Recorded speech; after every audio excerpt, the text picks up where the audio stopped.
all of our Band 2025 seniors.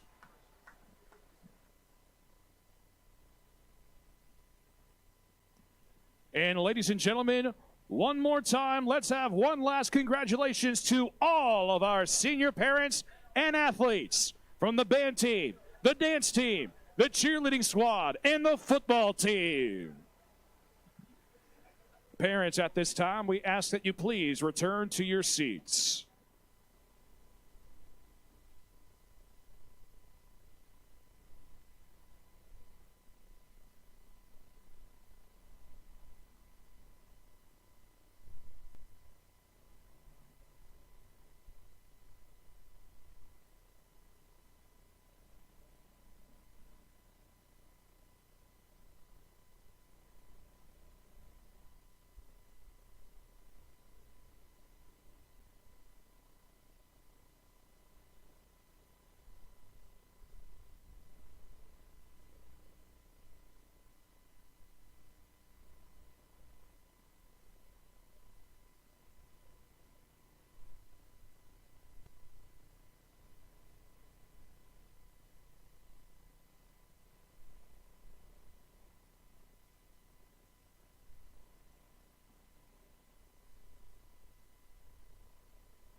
Wait, are we going on?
All right, we're back again here, and the one thing we want to talk about here are the keys to the football game. Alex, control the line of scrimmage seems to be a big one when you return 4 starters on the line. Absolutely. You know, if they can consistently get those 3, 4, 5-yard plays when they have to on early downs, get ahead of the sticks, it's definitely going to be big for them. Win the turnover battle. Last year, the game St. Clair lost, they were minus in the turnover column. Splash plays were really big on the defensive side of the ball. Well, I think that's going to be big on Ethan Hellman, too. You know, he's a 3-year starter. He's got to take care of the ball, especially when they get into the red zone. Yeah, Mount Lebanon Splash plays, very, very big. When you have a young team that inexperienced, doesn't have, you need to have big things go your way. You might not be able to sustain a drive. Splash plays, I think, are key. And I think that's definitely the identity of Greg Perry's offense. He had coached Bruce Gradkowski, Bill Stahl, Matt Rogers, Anthony Doria, all quarterbacks who could make those plays. Let's see if it translates to Mount Lebanon's offense. And the other one is avoid getting behind the sticks. When you have a dominant defensive front like the Panthers do with Albert and Stoll, Gillespie, Geyer, people like that, you don't want to get in your 2nd and 12, your 3rd and 15 situations, especially when you have the ball's out quick in the offense. Well, that's going to be big too. We know Coach Perry wants to run the quarterback. If they're going to run those zone reads, reading that C-gap defender, that zone read mesh is going to be huge. You don't want to see the ball on the deck, and that quarterback has to read that defensive end's numbers well. Yeah, plus it's week 0, and as you know, there's usually a lot of mistakes in week 0. Nobody's gone live yet. A scrimmage really isn't the same thing, and you do expect to see mistakes. Absolutely. We'll see some false starts. We'll see some holding. We'll see some incorrect route combinations, but at the end of the day, you got to take care of the ball. When you get inside the red territory, you got to come away with points. No turnovers, sacks. You can't put the ball on the ground. Yeah, so those are the keys to the football game. Alex, does showing up like this, we don't need to do the math, but what type of memories, what feel do you get when you come back to this stadium for a football game? Well, I think I could still play. My wife certainly would say differently, in addition to my parents and close friends. But, this is a great field. They've done so much work on this stadium, the scoreboard, the place that we're currently standing in the booth. And, it's a beautiful night, great night to throw the ball. So we'll see what happens, Gav. Yeah, I mean, it's when Mount Lebanon's here, if I have to think most people who are watching this broadcast understands the magnitude of the rivalry. But look, I've been coaching for 23 years, and I always tell my guys before the season that we have some ambitious goals, but your first 2 goals are win Mount Lebanon home, win Mount Lebanon away, and I'm sure, on the football field it's the exact same thing. Absolutely, and it really didn't matter at the end of the season what either team's record was. It was always going to come down to a 1-score game. Usually had playoff seeding implications. I know that Mount Lebanon has struggled a little bit in the past years since their state championship win, moving up to 6A, but I wouldn't doubt that this game is one possession. I feel like every time you and I do this game, it comes down to a one-possession game with 0 time on the clock like we saw a couple years ago, but I just think that, the experience of St. Clair, they have it in the backfield, they have it in the offensive line, defensive line. That's just going to be too much for Mount Lebanon. Yeah, it's a fantastic crowd. It's a beautiful night. It is on the warm side. The one thing that brings into play sometimes, particularly in week 0, is cramps. We will certainly be watching for that with the temperature the way it is. But you really couldn't have much of a better night for football from an audience or a player standpoint in terms of just, the climate is perfect tonight. Well, one of the coolest things, too, was I pulled into the parking lot. I thought I got here early enough, and there were parents and students tailgating. They've really embraced this culture, embraced this team. It's just cool to see the community come together on a night like this. And the fact that you're playing Mount Lebanon week 0, it really doesn't get any better than that. Well, the good news is we already have our first shout from Ozzie Park, watching from Bar Harbor, Maine. They're telling you to keep it PG tonight. Well, shout out to Oz. He just accepted a new job today. So great job, Oz. You're going to be a great circus clown, and I'm sure everyone's proud of you. Well, one of my favorites, one of my favorite kids that I coached, a beautiful, beautiful human being, Ozzie Park, Amherst football grad as well. So, Alex, as we sort of get our way to kickoff, do you think there's something in, let's say, the first couple minutes of the game, short of returning a kick for a touchdown or something like that, that the coaches are stressing right away? Do your job. I think the adrenaline's going to be pumping. These seniors have been waiting for this moment their entire lives. And then you kind of begin the countdown as soon as the ball's kicked to where, all right, I have a guaranteed 9 games left. And while that may not be in the front of your mind, it's certainly in the back of your mind. I wouldn't be surprised to see a big play offensively on either side of the ball, Mount Lebanon or St. Clair, just because, people get antsy. I mean, you can look now, the players from Mount Lebanon trying to pump up their student section. They look like they have a lot of kids here tonight. So look for a deep shot by Greg Perry, Gavin. Mount Lebanon doesn't have a ton to lose right now. They don't have a ton of expectations going into this season. So why not go deep? Yeah, and we really want to stress, okay, this is Mount Lebanon's in 6A, St. Clair's in 5A. It's week 0. There's no conference implications. But let me tell you something. There is not one kid on that field right now who is thinking anything about that tonight. No, and a lot of these coaches too, they've known each other for a long time. Everyone kind of is a recycled WPIAL coach in one way or another. So I'm just excited to see the first ball kicked. Well, it looks like the pomp and circumstances happening. Welcome to the Jungle is playing, and here comes your Panthers. Coach Mike Junko and your Upper St. Clair Panthers. Yeah, you can tell. I mean, the energy and electricity in a Mount Lebanon and Upper St. Clair game is just a little bit different. And anybody who's been a part of them as a player, a coach, a fan, or anything, they'll tell you that. It feels different. And, you really hit the nail on the head in terms of, doing your assignment, doing your job. You just don't want to try to do too much and be a hero early on. All right, so looks like we're going to have the toss here for the Blue Devils. Their captains are coming out. Patrick Smith, their quarterback, who's one of their guys to watch, who is he's only a junior, multi-sport guy. Noah Shirelli, 81, is a guy we really have to watch. Probably their best receiver, best offensive player, also their best corner. Jimmy Green, who's you'll see carrying the ball a lot, number 6. He's a senior. And then big 77, Lucas Pavino, who anchors their line on both sides of the ball. Yeah, and I wouldn't be surprised to see number 81, Noah Shirelli. The way Greg Perry's offense works, they want to create matchups. If they can move him in the slot and try to create some type of matchup with a linebacker or maybe even a safety, I would look for him to be moving around the field all night. All right, and the Panther captains are big Nate Stoll, the Princeton commit, number 58. You'll see him on both sides of the ball. Brock Gillespie, 55, also likely to start on both sides of the ball. The linebacker Van Helman, who'll also play some in the tight end spot, and he had a nice connection with his brother last year. And then Julian Dallum, the do-everything receiver / quarterback, wildcat guy / cornerback / safety, is the type of guy who just does everything. He pops. You'll call his name a lot today. It really feels like Van Helman's been in college for the better half of the decade, huh? I mean, he's like Van Wilder. He's one of those dudes, and there are some of these guys on that roster who have been playing a lot since they were 9th and 10th graders. So I know for a fact that the Panthers have been pointing to this season. This was a senior class that they thought big things could happen with, and I'm really looking forward to seeing these guys. There's just a different level of desperation when you're a senior. Absolutely. I mean, there are definitely some kids here who have committed to play ball at the next level, and I'm sure there will be more. But there's always the possibility that this is your last season. I think that's a great way to kick it off, a rivalry game that's been going on for years, and a beautiful night to do it. All right, so the Panthers in their home blacks, going left to right on your screen, will be kicking off. This is Jacobo Echeverria, who is a junior. He has a very strong leg, lots of Division I interest already. And we already talked about Jimmy Green, one of their guys back to return. And he's a dangerous guy. And here they're going to put it in play. Echeverria kicks off. He's going to go short. Green's going to come up. He's going to field it off a hop. And he's looking to go upfield.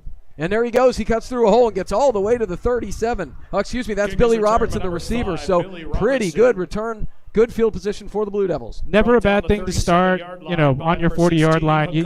It just shrinks the field. And, honestly, it gives Greg Perry the opportunity to call his full playbook rather than playing from the shadow of his goalpost. All right, so let's set up the defense because they're out here. Bryce Jones, number 1, the junior, starting at the one corner. Charlie Bywalski, the senior, number 8 at the other corner. Nico DeRazio, the junior, at number 4 at safety. Julian Dallum, 2, we talked about at the other safety. Linebackers, Carter Stein, Van Helman, Jake Caceres, number 41, the senior, and Johnny Banbury, the sophomore, number 6.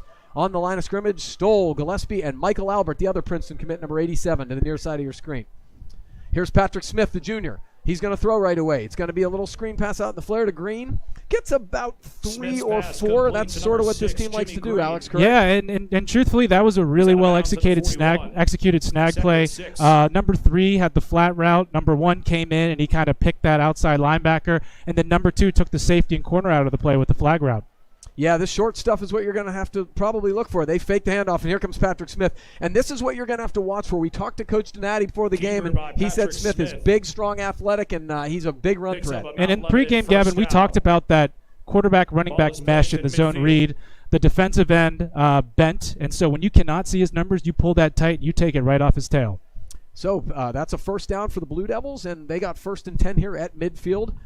And it's Smith again here at the helm. he gives it to Green. But there's Big Nate Stoll. Not much there, only about a yard. Number And 6, that's Jimmy more what Green, you the expect ball when you're carrier. a Panther fan, watching Nate Stoll strong on the Brought down corner. by number Yeah, 58, and I know Nate Michael Albert Stoll. didn't make the play, but he maintained his gap, Gain and of so the 2, zone read second couldn't down, take place 8. for the quarterback.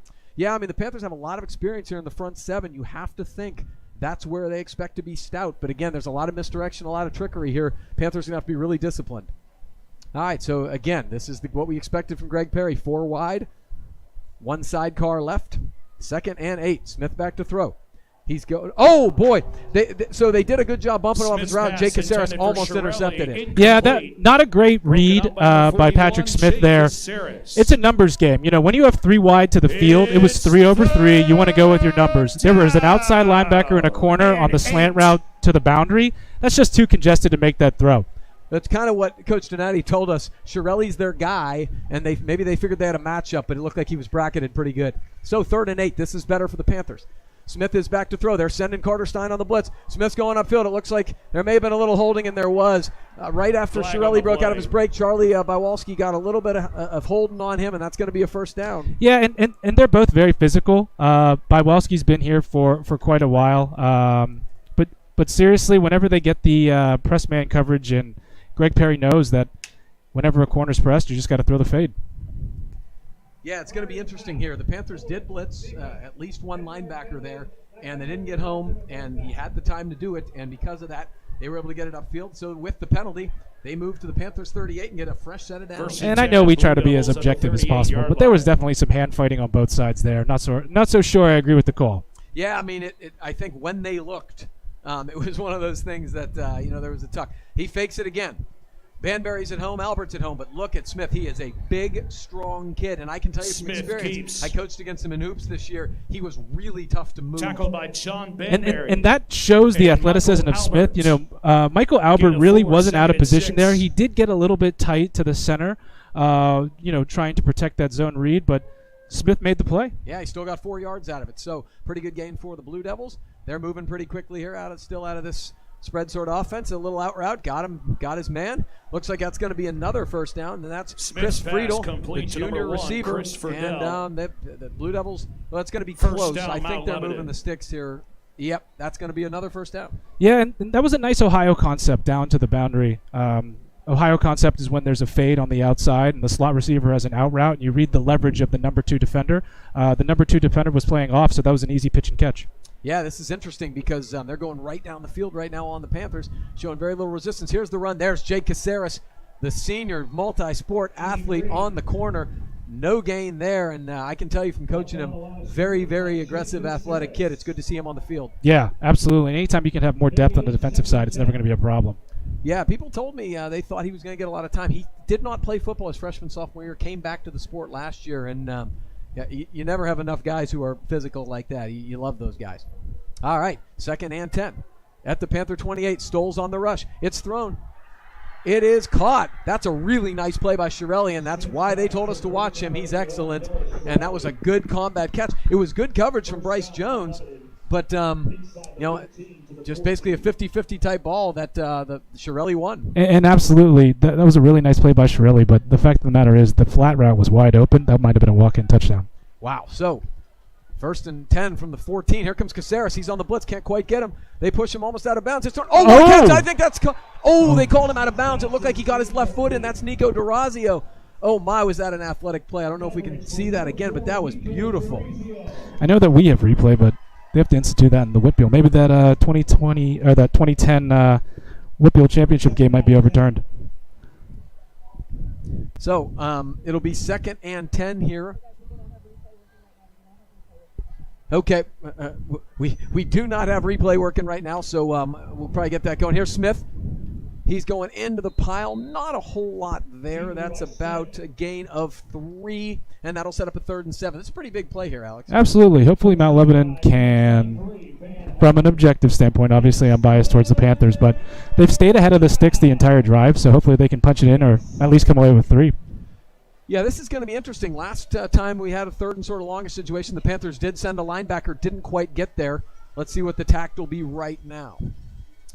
Smith is back. The Panthers do send a linebacker. Here he comes. Smith is scrambling. He's got nothing, and he's going to be brought down about at the line of scrimmage. That's going to be Carter Stein, John Banbury, and Michael Albert, and the Blue Devils are going to be forced to have a field goal attempt. Yeah, anytime you see a quarterback drop back and turn his shoulders towards the defense, that usually means that there's been a significant amount of pressure applied. So great job by the Panthers defense, bending and not breaking. Yeah, absolutely. I don't think a field goal hurts you. It'll be interesting to see who the Blue Devil kicker is here. Their kickers are both very young. This looks like Brady Lowe, who is a sophomore. So Panthers did have a number of blocked kicks last year. And so that's be something to watch for here. They're going up the middle. Oh, boy. Nate Stoll almost got in there, but as is, the kick is up and true. The Blue Devils strike first and lead the Panthers 3-0. That was a great drive from the start. They started off with great field position on the -40. They really just drove the ball at will up the field. Some great reads by Patrick Smith, some great pulls on the zone read. Great drive by Coach Greg Perry and the Mount Lebanon Blue Devils to start the season. Yeah, fortunately only 3 points, and so we're you're right. Bend but don't break doesn't seem to kill you. Although I will say they took a good bit of time off the clock, 7.5 minutes to go here. So you're right. Good drive. So we got some hellos here. People checking in. My main man Harry Durenzi's watching. I know my friend Anne-Marie Corson was trying to get him to come to the game, but. Yeah, maybe next time. Hard to get Harry not to watch his Buccos. Also, the legendary Coach Jerry Malarkey. Good to have you checking in, Coach. He also is a football coach, so let's not cut him short for all of his many diverse talents. And then, of course, my main man Lauren Anderson, one of my big fans, one of my good friends, class of 1997. He and his daughter Avielle, Miss A, they're watching, enjoying the new graphics and the new camera angles. All right, so the kickoff is coming here, and we have back to receive here for the Panthers the ever-dangerous Julian Dallum, along with Dante Corey, who you're likely to see also at the tailback position a good bit for the Panthers. Yeah, as of late, St. Clair's been using a running back by committee, so love to see Corey get some carries tonight. Well, here's Johnny Bands. He gets it up, and again, about the exact same starting place as the Blue Devils had at the 37. Pretty good return from Bands. Banbury's been nursing a hamstring, and he did not play in the scrimmage. He'd been out for a while. I talked to him before the game. He said he was good to go, and if you know John Banbury, the chance of him not playing is basically zero. And John's played ever since he was a freshman, so he definitely understands the importance of this game, of this rivalry. He is certainly a veteran on this team. Yeah, I mean, that family is ultra competitive. Ultra competitive. So here we go. Ethan Hellman, the junior quarterback. Corey beside him here, and also a junior. Here comes Corey, and right up the pipe. That's exactly what you love to see there. Let's set the offensive scene here. Bywalski, Dallum, down here to the near side of the receiver. Bryce Jones, receiver to the top side left. Van Hellman at the wingback/tight end. The offensive line, 4 returning starters. From right to left, we got Bobby Fleckenstein, senior. Brock Gillespie, senior. Mason Geyer, junior. Nate Stoll, a senior. And on the left side is the lone new starter, and that is Reese Perrine, the junior. So, second and about 5 here for the Panthers. Hellman's back. He's throwing a slant. Had Jones airmailed it a little bit, but that was pretty close, man. That was open. It really was, and Mount Lebanon's not really playing much of a middle-of-the-field safety, no center fielder, so if he had just put a little bit of air on that and allowed Bryce Jones to run under that, that might have been a big play. Yeah, so 3rd and 5. I guess you probably didn't want to have, 3rd and semi-long your first series here, but, the Panthers really have looked good on the line of scrimmage here, so... Here comes Corey. Oh, it's a little, did you see that? It was a little inside handoff. Here comes Julian Dallum. He's turning on the gas. Can he beat Shirelli? He can. He's at the 15-yard line. Big gain for Julian Dallum, 43 yards.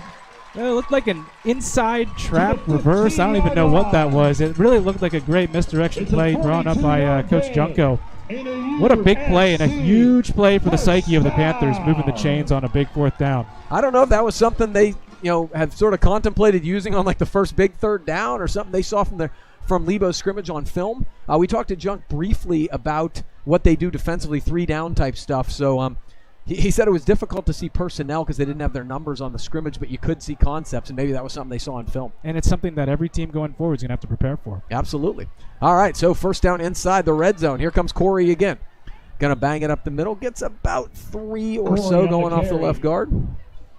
Not entirely surprised that St. Clair's really taken to the run game to start. You have 4 returning offensive linemen. In the history of Upper St. Clair, anytime you've had those returning offensive linemen, you look back to 2006 with the Whippeal State Championship team, 2011 when they're the Whippeal finalist team. Those are big teams, and they were really strong up front, so I'm not surprised they're going to the run game. Yeah, now they got the extra tight end with Albert in and Carter Stein, the fullback. Now it's going to be a little bit of an end around to Nico DeRazio, the junior. He does a nice job spinning, gets about 2. So we're going to have maybe a 3rd and 6 here from the 11. Spun down once again by Dominic Huff.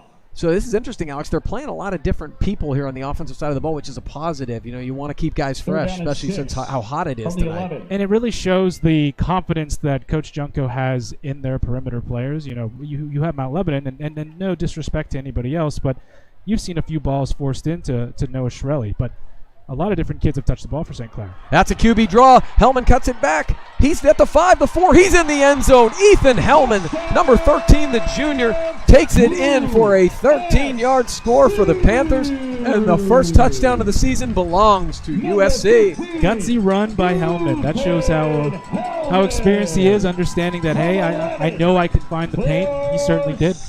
Yeah, I mean, Ethan Hellman, the thing that you worry when he runs because he's had so many back issues, missed a lot of the offseason, but he is a tough, competitive kid, and you expect to see him when it comes down to it, you know, being willing to take a pounding to make a play. Snap is true. Kick is up. Kick is through from Jacobo. Trying to see who the snapper was there. It's a heck of a kick. I don't know if that was Grady Elias, number 65. He may be the snapper. He's one of the backup linemen. He's a sophomore. Very, very tough kid. But that was a nice snap. Good hold. The exchange was good. And the Panthers lead 7-3 with 4:53 left in the first quarter. So, Alex, any preliminary thoughts here after one set of drives from both teams? Well, your keys to the game were really correct. I think St. Clair definitely controlled the line of scrimmage on their drive right there. They really went to the run, ended up running it in for a touchdown. Mount Lebanon controlled the ball through the air, which is not necessarily unexpected given the history and the pedigree of Greg Perry's air raid offense. But let's see if Upper St. Clair makes any adjustments. Maybe they go to a hard corner cover 2 shell. Maybe we'll bring some nickel or dime defenses in just to adjust to those slot receivers and those out routes. Really just throwing them off their routes to start. I feel like last year this happened a lot. The first couple drives it looked like we weren't ever going to stop anybody, and then the staff adjusted really well. Here comes Jacobo. He kicks that one a little deeper. That's a beauty. That's going to be a touchback there. That's why he's getting the type of looks from Division I schools that he's getting. He didn't even hit that perfectly, and it still was probably 4 yards deep in the end zone. It's unreturnable. You know, that hits on the 1 and rolls out of bounds to the end zone. No one's touching that. Yeah, he's a huge weapon. I mean, look, what do I know about football recruiting, but I do know he's got all the stars and the offers and things. So, a great kid, too. He was a hooper as a freshman and really athletic as well. Shout out to some of the great people here watching. My dear friend Carrie Coe watching. She's been such a legacy here in terms of her husband.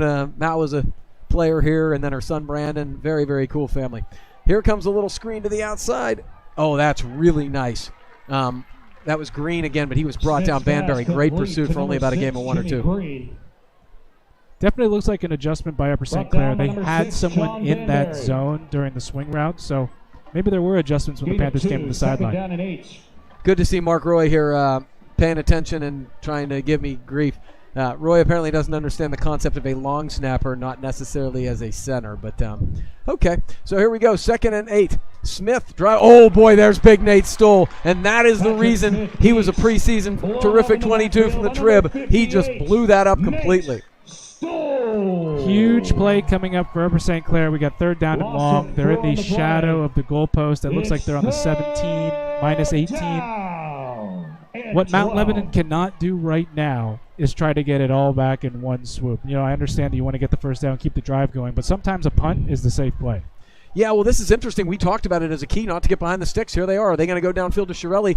They're going to throw a screen, and nobody's there. Caceres had great coverage in the flat anyway, and that's a really, really strong second possession for the Panthers. And Stoll was bearing down on Patrick Smith. It looked like Shirelli had run a kind of a sluggo route, so like a slant and go, and had broken open. So if the protection had held up, that might have been a big play. I freely admit, analyzing line play may be beyond my comprehension of this sport, but I can tell you that I can see a defensive lineman who's dominating, and Nate Stoll does that. It's not very difficult to analyze him. He's always around the ball.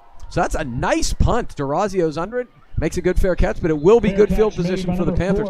Very impressive. Who was that? Was that number 9, Joe Malone? So pretty impressive. That's about almost a 40-yard net. So very nice for Mount Lebanon.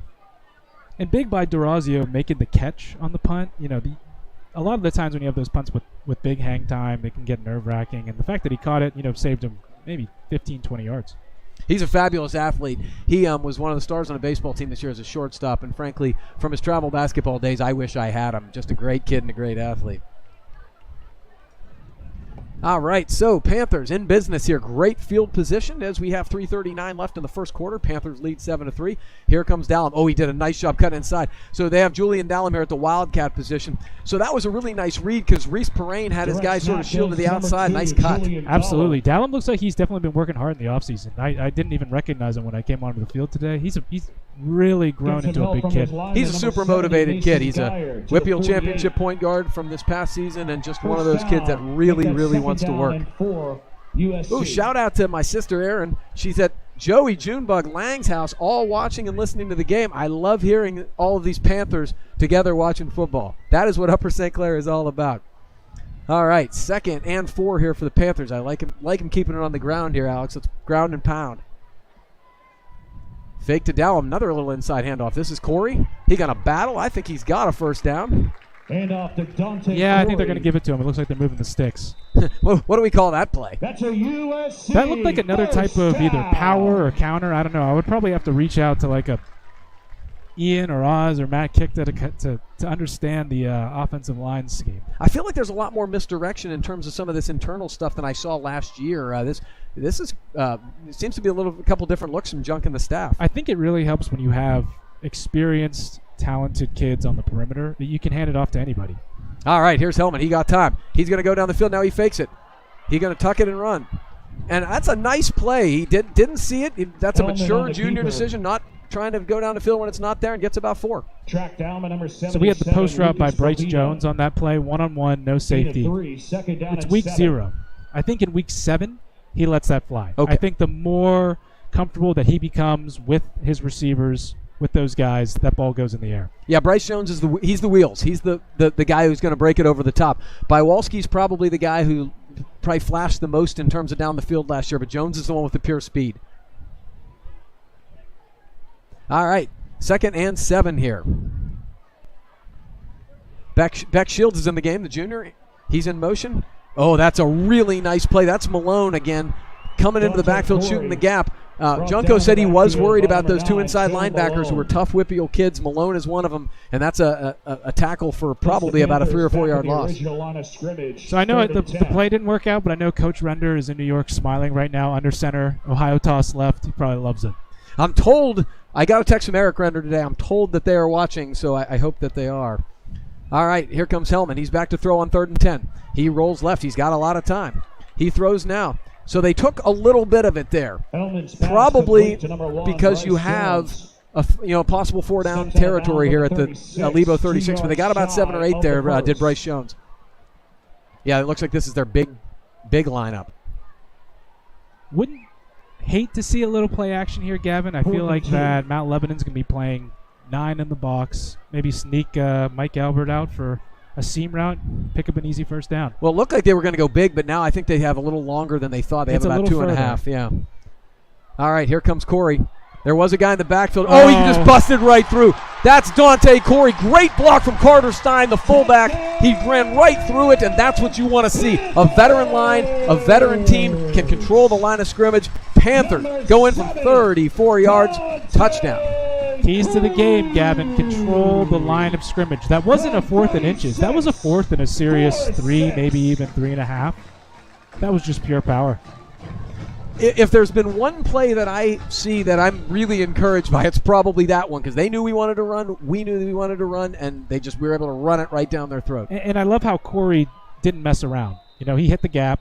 kept his legs moving, and obviously made it to the end Flag zone. before the snap. All right, so it looks like our snapper, I apologize because I didn't check that last time, but it looks like it's Jamie Gardner, the junior. So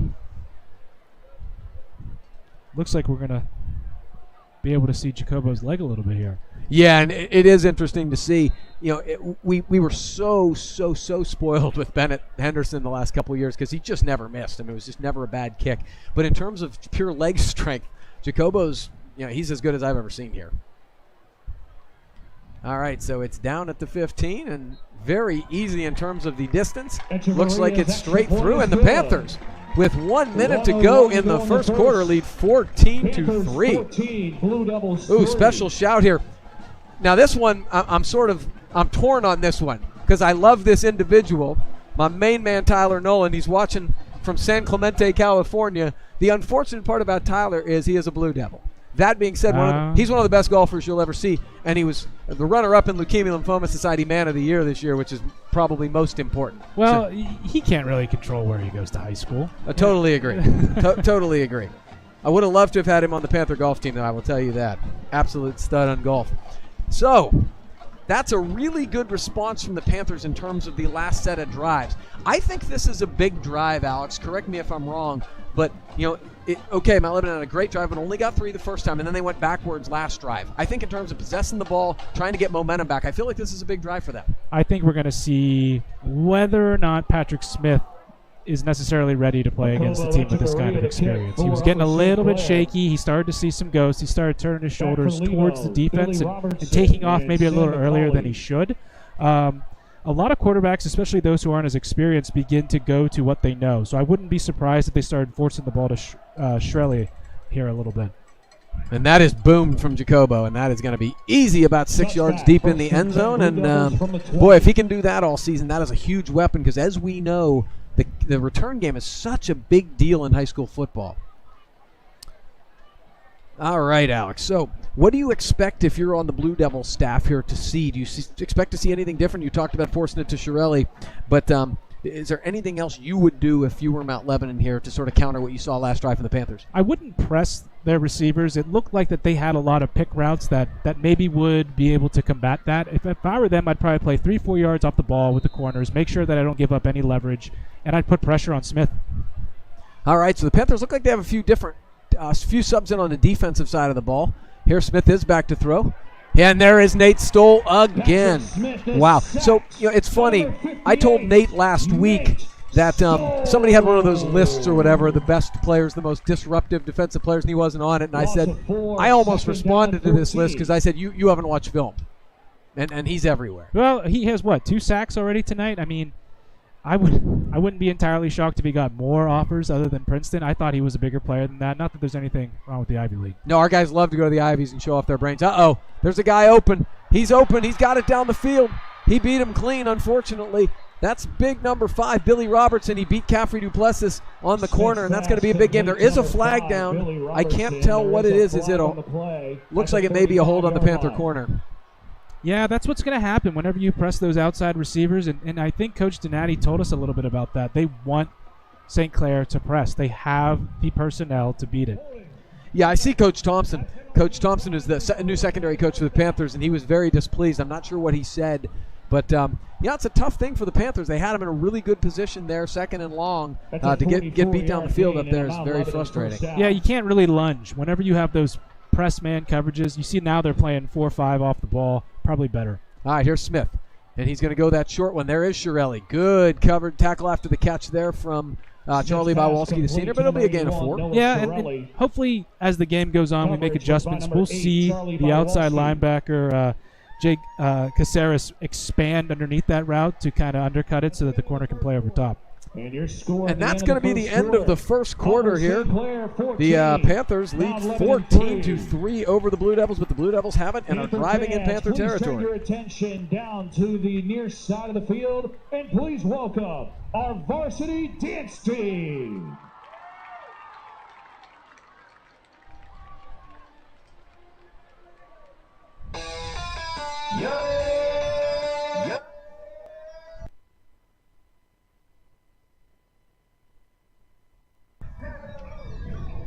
All All right, so while we have a little bit here, let's give a little love to our sponsors here. Stalwart Insurance Agency, headquartered in Upper St. Clair, is committed to delivering tailored benefit solutions with thoughtful strategic planning, valuable professional services, and technology-based solutions that result in sustained customer and employee satisfaction.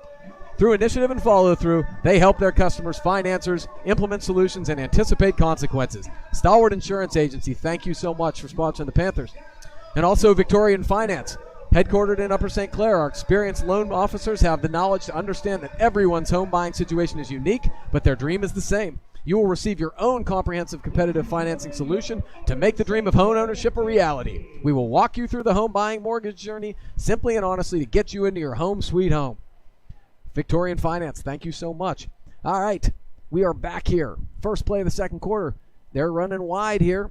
Good play by Michael Albert. Good pursuit wide. That was number 26, Sam McCauley, the junior back, and he got about 3, so we got about 3rd and 3 here, Alex. Yeah, you could definitely see that Mount Lebanon has caught on to the defensive scheme of Upper St. Clair a little bit. They went 2-by-2, really wide splits, and it was 5 in the box for Upper St. Clair. They were 5-on-5, a good pickup for Mount Lebanon. All right, so 3rd and short, probably in 4-down territory, particularly given the way the game has transpired. Be interested to see what the Blue Devils come up with here.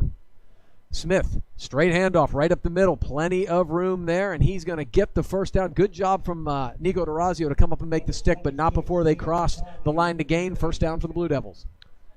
So right now, just inside the 30, this is where you take a shot, Gavin. You really have 4 downs. It's a little bit far for a high school kicker, so I wouldn't be surprised for them to take a vertical shot now. Yeah, let's work. They've gained 2 pass interference calls, and they've gone down the field, so I would not be surprised if they keep going back to it. And keep an eye on 81 at the bottom.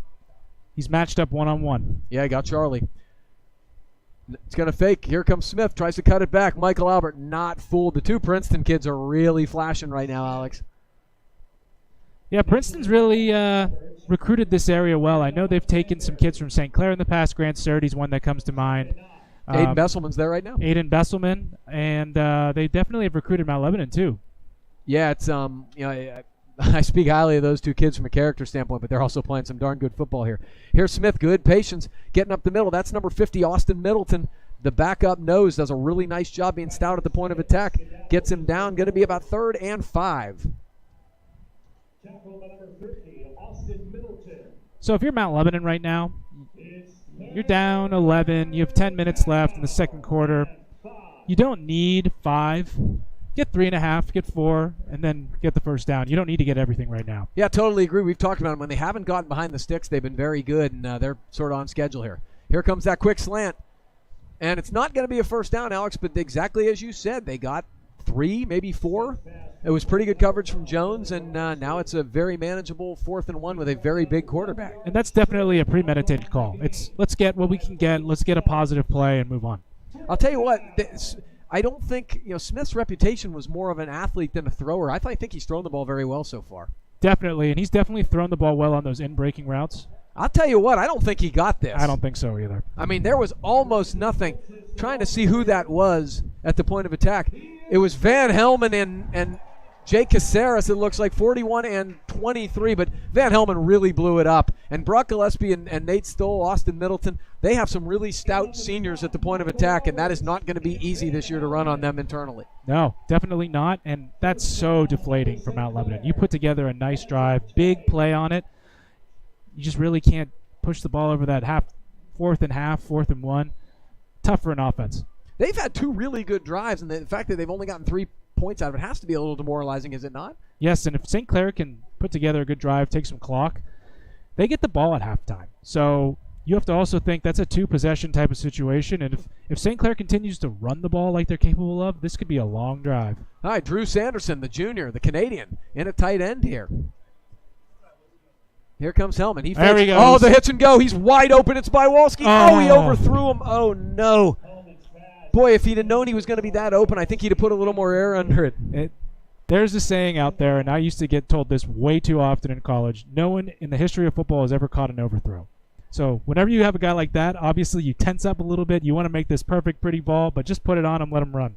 So, shout out, we've got a couple new wide receivers in the game. We've got Anthony Razzo in number 11, the sophomore.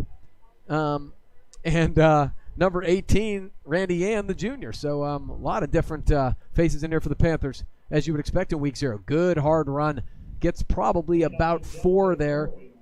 That's going to be a good game from Corey. So Panthers have run the ball very well, but boy, you hate to see an opportunity that's basically a gimme touchdown go by the wayside. It's tough, and unfortunately it's a negative play too. It turns into 2nd and 10, and now you only have 2 downs. Yep, 3rd and 6 for the Panthers here. Got him on the hard count. Yep. It looks like they're bringing some pressure, inside linebacker, maybe the safety, but that might be that there'll be a place. It looks like Coach Junko's calling an audible right now. You always want to replace the player. So if they're coming from the left side, you want to throw the slant into the blitz, away from the rotation. Yeah, I'm not sure they're going to do the same thing now here. Are the Blue Devils not just rushing 3 here? Hellman's got some time. He steps up. He throws. He got a man. Oh, and he overthrew Jules.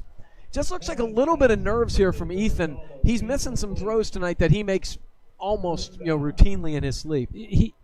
It looks like he just wants to make the perfect play as opposed to making the play. He's plenty talented. We've seen him make game-winning touchdowns. We've seen him lead sustained drives. He's an athletic kid, but he just got to take what the defense gives him. He had that play, but he'll make that the next time. Absolutely he will. So Panthers just really sort of shot themselves in the foot a little bit on that drive, and we're going to have a punt, and it's Jacobo once again, who is also the punter. And I'm sure you are not surprised, has an excellent leg on the punt. Looks like a fair catch from Shirelli. I'm not 100% sure why, but he takes it at his own 34, so that's going to be a 42-yard net, so really nice job from Jacobo. Now, if you're Mount Lebanon and you're the defensive coordinator, yes, on paper, that was a win, but that was a gift. You know that should have been an 80-yard touchdown. You and I are high-fiving, maybe opening up a Diet Coke. It'd be great, but truthfully, that was a huge win for Mount Lebanon just because now they have 8 minutes left on the clock. It looks like they still have all 3 timeouts left, and if they can make this a 1-score game, not a huge deal for them. All right, so Panthers looks like the same defensive lineup as they had last possession with Middleton in for Gillespie. It's good to, Brock plays so much. It's good to see him getting a little bit of a blow.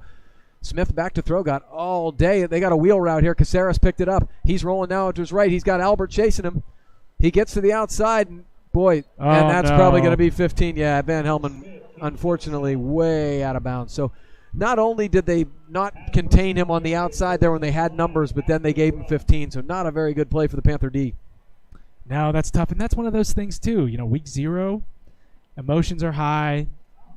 Upper St. Clair had a couple great stops on defense. They want to hit the quarterback. They know that he's going to continue to run the ball. They want to pound him. You just can't do it when he's in the white. No, and it's again that's one of their smartest kids. He's a senior, and I'm sure it's just he's so fired up to get to the ball. But again, they should have contained that play, and it was a double mistake there for the Panthers. So 1st and 10, 41 of the Panthers. Here comes Smith again. He fakes. He's going to run the other way there, and Hellman says, "Okay, I know I made the mistake, but here I go," and he makes up for it. Tackles him for only about a gain of 1.5 yards. You can definitely tell this is a rivalry game. Bywalski and Grayson Beck from Mount Lebanon have really been jawing at each other, even in pre-snap. I love it. Yeah, you knew this game was going to get chippy. There's never been a Lebo St. Clair game that doesn't. These kids all know each other, and it's just the way it goes when these two teams play. Smith back to throw. He's got the short pass here, and he's got a man wide open in the flat. He's going to get a first down there, and that is Chris Friedel again. And that shows how much respect is paid to Noah Shirelli, because number 41, Jake Caceres, he has that flat responsibility, but he sees 81 on the in-breaking route. He tries to drift underneath it. That flat's wide open. Yeah, Smith, I'm very impressed so far. He's making good decisions, no mistakes, and making the easy throws that we're giving him. Here comes Smith. Had nothing there. So big 73. So Bobby Fleckenstein, the senior offensive tackle, they're putting in on the defensive side of the ball. He usually comes into pass rush, but Flex in, again, Coach Junk promised me this year they'd sub more on the line of scrimmage, and that's what you're seeing, but he did a nice job there. Would have loved to see a little misdirection, play action, something there other than what everyone in the stadium expected. Everyone knew that was going to be quarterback power. Great job by St. Clair stopping. So this is 4th and 1. I thought they got a first down on the second down play, so this is 4th and 1. Can they stop him again here, the Panthers? Going to go right up the gut here, and Lebo's going to get it fairly comfortably there. Not a bad job from the Panthers, but they get to about the 30, and that's going to be a first down. One thing to keep an eye on, Gavin, anytime Mount Lebanon runs the zone read, away from the play, there's a bubble screen. So if that defender starts to cheat in a little bit, I wouldn't be surprised to see Smith and throw it out to the flat. Okay, so at least the Panthers are making it challenging, taking 4 downs to get first down. But the Blue Devils are driving again. Here's the out route, and that's the first one we've seen that he didn't maybe make quite a good throw. But again, Bobby Fleckenstein in the backfield, so maybe a good decision making, getting some fresh legs there on the line. And it looked like Fleckenstein got enough penetration where Smith couldn't really rotate. It looked like he was kind of at his feet, so that probably caused that errant throw. All right, 2nd and 10. This is going to be that wide screen again, and he's got a lot of space. Bryce Jones comes up, and Banbury finishes him. But again, good 5-yard gain from the Panthers, or for the Blue Devils, and just seems like their offense right now is sort of doing what they want. Yeah, and honestly, that was a great play by Bryce Jones. Number 5, Billy Robertson, ran a post route, so he definitely had to flip his hips and come upfield. So great play in the open field. But yeah, you're right. The spacing of the Mount Lebanon offense is doing well right now. All right, so 3rd and 4 here. Probably 4-down territory again, as we talked about. Smith's got time. Now he's running out of time. It looked like Fleckenstein got held. Here comes Carter Stein. And Carter Stein makes a nice tackle, but that's going to come back. Bobby Fleckenstein, 73, the big senior tackle, got held as he forced Smith to roll right, and that's going to be a holding call, and that's going to back him up a ways, I believe. Fleckenstein looks good. He's been fresh ever since he's come in. He's had a couple quarterback hurries. Yeah, he's a great kid, great family. So full disclosure, his mom, Leslie, was a Panther grad, class of 94. She's my wife's assistant at the practice, and very good friends of ours, and her older brother Joey was a great hooper at St. Clair. So great family, comes by it naturally, and I'm glad to see Bobby shining on the defensive side of the ball. He's always good on offense. So now instead of 3rd and 4, we've got 3rd and 14, and that's exactly what we talked about, behind the sticks. And they just need to get 7. Cut it in half. Don't get cute. Look at the bottom of the screen. He's playing way off on 81. All right, they throw deep here. Charlie's got to turn. I'll tell you what, he didn't need to. He had really good coverage, and frankly, I'm not sure the ball was in bounds. Well, the way that ball was thrown allowed the receiver to come back through the defender. And unless the defender really turns around and makes a play on the ball, that's going to be PI all the time. Anytime you have a defender on your hip like that, coaches these days are saying, throw it at him. Maybe we don't get the catch, but most likely we're going to get some kind of PI, or maybe we get a back shoulder throw. Well, that's the 3rd defensive backfield infraction on the Panthers tonight. So if you're looking for something to work on, and I'm a little surprised the Blue Devils aren't going downfield more. It's worked every single time. It's either been a catch or a flag. So maybe they're worried about turnovers, but the Panthers have shown some susceptibility to it. All right, so 1st and 19 for the Blue Devils. 5.5 to go here in the first half. Some miscommunication by the Blue Devils here. Well, they still got plenty of time on the clock here. Smith's back. He's looking near side. He's got Shirelli again. That's going to be about a 8-yard gain or so, even 9. That's the exact play that Coach Donati was telling us about in pregame. We saw the number 2 on the right side go vertical. You want that outside linebacker to turn his hips. 81 Shirelli comes right underneath for almost a first down. I have to say, Alex, I think the St. Clair offense has looked really good, but the defense, my guess is they're going to have to do some adjusting at halftime. Lebo's moved the ball consistently. Here comes the run. Oh, Caceres really stout at the point of attack, and that's not going to be a first down, so it's going to be 3rd and 1. The one thing the Panther defense has done well is short yardage. Well, you have to think the strength of this Panthers defense is probably the down 3. Those kids have all played a ton. They've made plays all game. They've gotten penetration. They've done great in the interior run game. I would like to see Mount Lebanon throw the ball here. You have a great kid at the bottom of the screen, matched up 1-on-1, number 81. Let's give him a chance. Throw the fade ball. Everyone knows that it's going to be quarterback power, but let's do something different. Yeah, I agree. And if I'm the Panthers, I get Durazio helping out over top there. Now they're going. It's McCauley up the middle. He's going to get the first down, but not by a whole heck of a lot. He just didn't need much, but he's going to get all the way to the Panther 8, and that's going to be a first down for the Blue Devils. So I'll tell you what, time of possession, I'm guessing, is really one-sided right now in favor of the Blue Devils. Yeah, this is their second sustained drive that has, potential to come away with points. Obviously, they had the 1 4th down turnover on downs. Yeah, so this is why you want to play a team like this in week 1 to give you a lot of different looks that you're going to see a lot this season. But here we go. 1st and goal from the 8. Oh, he's coming across. Watch 81. Albert's chasing. He's going to run. Banbury turns up, and he's going to get in. That's Patrick Smith. Turns it up. Neither Panther was able to get him down, and that is a touchdown for the Blue Devils. That's a tough one, Gavin, just because that drive again, it felt like it was aided by some unforced errors by Upper St. Clair. Obviously, when you're playing that press man coverage, you get handsy. The Mount Lebanon receivers haven't exactly been clean themselves. But now we have a ball game, and there's 3:44. St. Clair has 3 timeouts. Again, they're getting the ball at the half, so you really want to manage this 4-minute drill. Yeah, I mean, the Panthers, this is a defense that returns almost the defense in its entirety. And so, that looked like he missed. He did. He hooked it left. And so, not a huge deal, but you never know. I mean, every point matters in a football game. So 14-9 instead of 14-10 here, Alex. Well, especially when you and I are here, we've seen that come down to a point or two how many times. No, in this game, we've talked about it. I mean, this game has come down to a field goal very, very frequently. So, yeah, as I was saying, though, I just think if you're the Panthers right now, you thought the strength of your football team was going to be this defense, particularly the front 7, pretty much all back other than Marco Carone and Cam Phillips. And, they've struggled tonight, no question about it. It's a lot of reps. You can't really take a lot of plays off whenever you're throwing the ball as much as Mount Lebanon is. Mount Lebanon's forcing Upper St. Clair's perimeter defenders to make tough open field tackles, throwing the ball to the swing routes. And then obviously you kind of get lulled to sleep whenever Patrick Smith's running quarterback power. So tough night for the St. Clair DBs, but I bet we'll make the adjustments and we'll do what we got to do. All right, so the offense now has a big opportunity, and Alex already alluded to this once.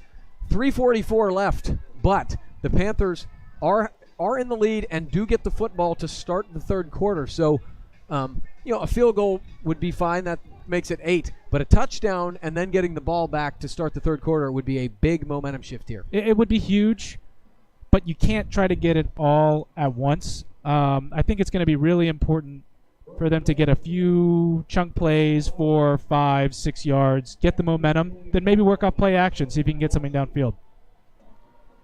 All right, so the Panthers now have their full complement of players out there here. We've got Bywalski and Dallin back returning. It looks like they're going short. This is Razzo. The sophomore is going to take it. He's looking upfield. Breaks one tackle, gets to the outside. Very tough to bring down. Gets it out to the 30-yard line. More good field position, and that is the sophomore, Anthony Razzo. And his proud folks are up to our left over there. Dr. Razzo admitted to me he was nervous before this football game, but we're getting lots of smiles over there, and that is what I love to see as the voice of the Panthers. It is a family affair here, and Anthony did a really nice job making himself tough to tackle there. All right, so Alex, if you're the Panthers, you talked about just sort of getting in chunks. We don't need a big play, but obviously we saw wide open guys in the passing game. Anything you would consider doing here, knowing what we've seen so far? I think with Mount Lebanon not playing a deep middle defender, you have to take advantage of that. Maybe some kind of four-vert concept where you can work that horizontal stretch on the corner, force him to make a decision. Yep, here we go. There's the fake. It's Dallin. He's in the Wildcat again. He sneaks through, gets about 4 or so. No, maybe 5. Good job from Jules. Good start. Good start to the drive. Get 5, get half, convert. Let's get some momentum. Well, I mean, certainly as a coach, I don't know. I'm a glass half empty sort of guy, but you're thinking our D's been on the field a lot. We cannot give them the ball back right away. Yeah, there was a few quick drives for Upper St. Clair, so I think it's important to continue to use your biggest asset on offense, which is the offensive line. So it's Dallin again. Dallin's in the Wildcat here. Here he goes. He sneaks through. He's going to get a first down. Nice hard run from Julian, and he gets about 6 or 7. Let's also keep in mind, it's very easy to say, Dallin's the Wildcat quarterback. Julian Dallin's been a quarterback his whole life. He can throw like a quarterback. So, there's a lot to set up out of that. That's a great point, and I think it's going to be something that comes into effect later in the year or maybe in the red zone. When you're expecting some kind of quarterback sweep, quarterback counter, and just pop one in for a touchdown. All right, but Ethan Hellman is back in the football game, as you would expect him to be. Just because he missed a couple throws early does not mean Ethan Hellman is not a stud. Man can really spin it. All right, 1st and 10. Panthers at the 41-yard line, their own 41. Here comes Corey. And he gets about 4. The one thing I'll tell you, Alex, is we haven't seen much of John Banbury at the tailback position, and I'm wondering if his hamstring, they need him on defense, and so they're sort of limiting his reps. Absolutely. I think that's definitely something that gets put into account. In addition, you have depth in the offensive backfield. Why not utilize it? Dante Corey's a terrific back, very competitive kid. So gets 4. Here's 2nd and 6 for the Panthers on the 45, just inside of 2 minutes to go in the first half. They fake. There's Hellman to Hellman. finds his brother for a gain of about 5, so it looks like it's going to be 3rd and 1. And the Panthers don't need to really hurry necessarily, but the clock is rolling, 1:45 to go, and you have to start thinking about going a little more quickly.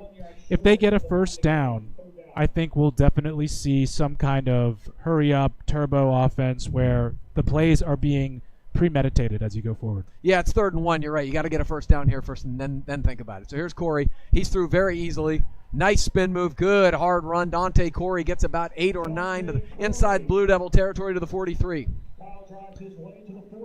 So clock's running. It looks like there's about 1 minute 15 seconds left. I would love to see Upper St. Clair take a shot. Anytime they've gone 3-by-1 or even a tight end 2-by-2, Mount Lebanon has shifted their entire defensive backfield towards the numbers. You'll see here at the bottom of the screen, Bryce Jones is naked. He's going to be wide open if they run a post route. Yeah, well, the Lebo coaches look like they saw something. The Panthers sub Beck Shields, who's been in as sort of the tight end wing back, brought in DeRazio in as a slot receiver who's got a little more pace.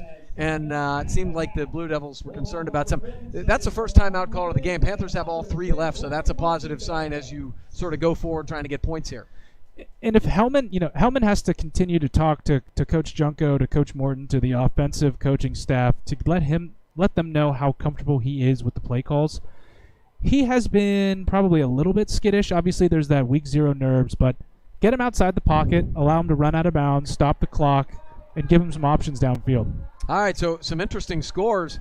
Bethel Park playing the 5A Blackhawks, who are probably one of the favorites in 5A, along with St. Clair and Peters, leads 6A Seneca Valley 22-0 in the first quarter. Wow, that's a very impressive score. Not surprised. I think Coach Phil Pekich is their head coach now. He was a Montour grad, really good defensive back. And South Fayette up 7-0 on the Chartiers Valley squad. So, all right, so here we go. 1st and 10.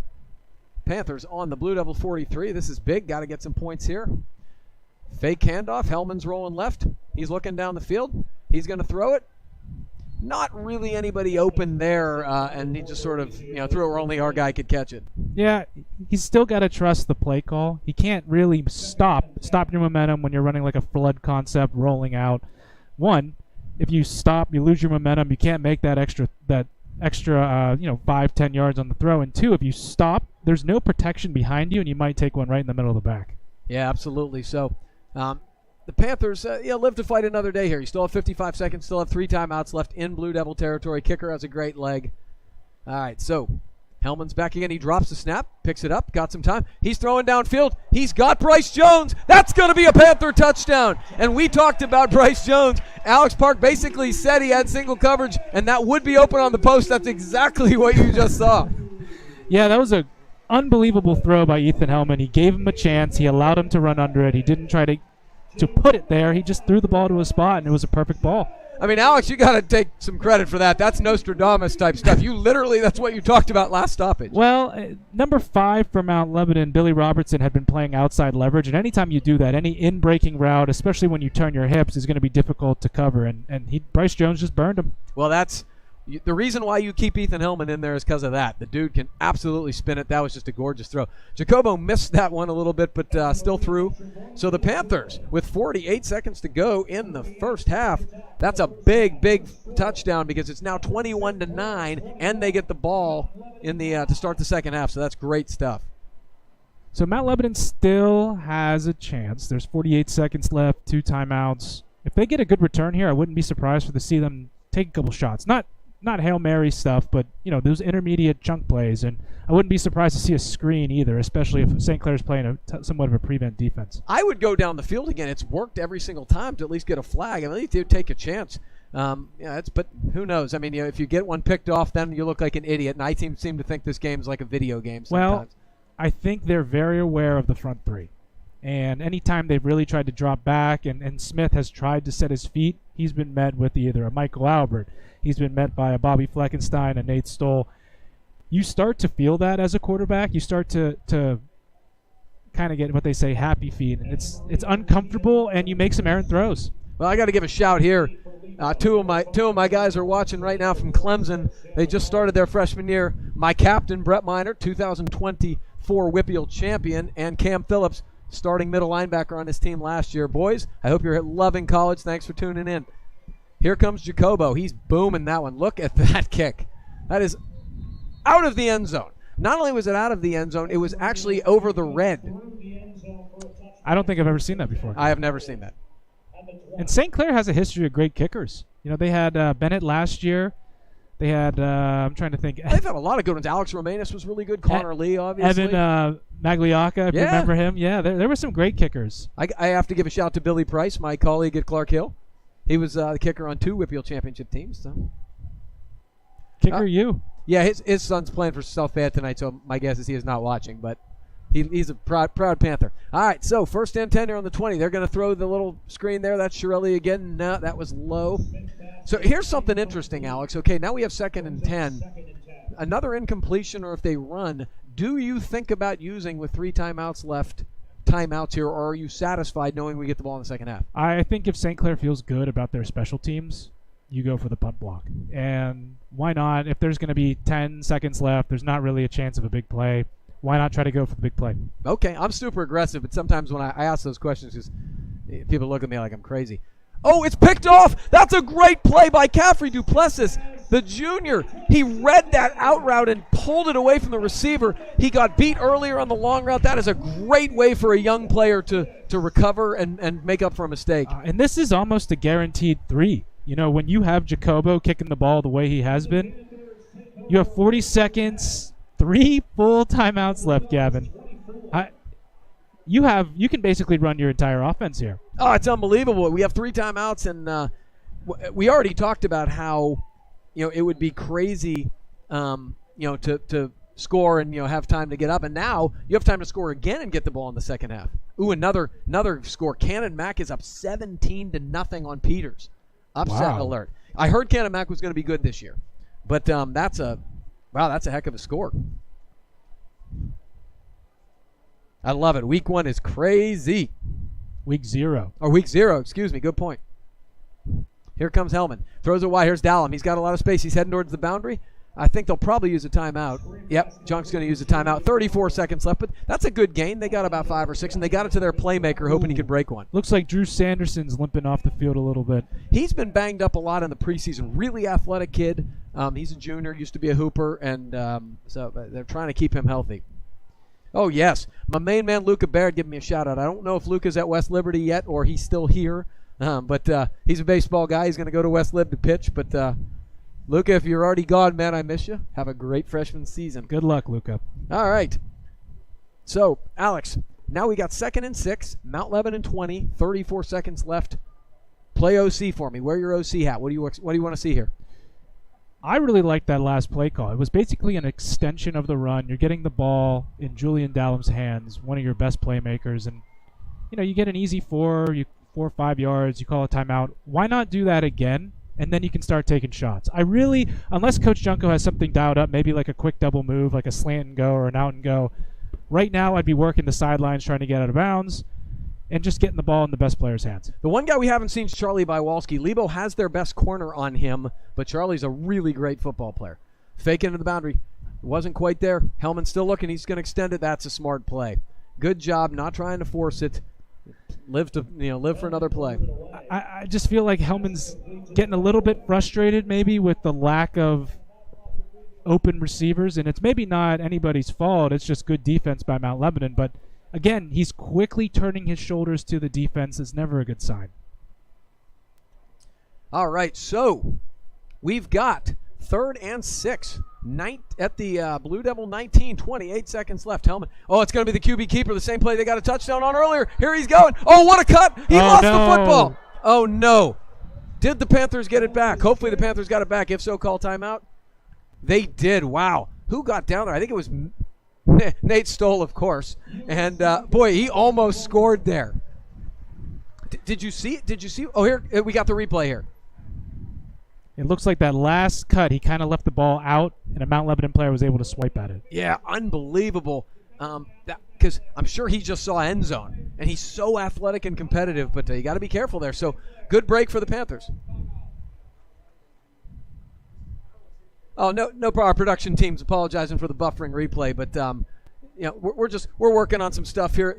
I got to tell you guys, we have an unbelievable new production company, JRM Video Production. They're amazing, and there are going to be some glitches. I am not used to a lot of this technology that we have, so any apologies are likely to have to come from me because I don't quite understand what I'm doing yet. But this is really, really cool, and we're blessed to have them. Well, I think because of how high tech it is now, we might have to up our dress code. Oh, I look terrible today. I'm glad. I thought they were going to do some on-camera stuff, and I was actually embarrassed for what I'm wearing. I got like casual shorts on and everything. Next week I'll look better, I promise. All right, so 19 seconds left. 1st and goal from the 2. Panthers have timeouts to use here. It's Corey. Oh, that's a nice little cut. He backs, and he is in. Dante Corey still on his feet. Big play for the Panthers. They get in the end zone again, and what a momentum shift here in this last 3 or 4 minutes, Alex. Boy, Corey's really run the ball well. He's kept his legs moving. That play, there really wasn't a ton there for him, but he just trusted his offensive line, the experienced offensive line, and found the paint.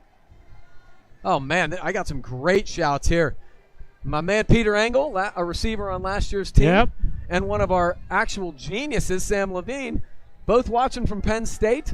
Love you guys. I hope you are having a blast on your freshman year, and I miss you both. Here comes Jacobo. Bang. Jeez. Just got all of that one. That almost hit the school. And with 14 seconds to go in the first half, 28-9.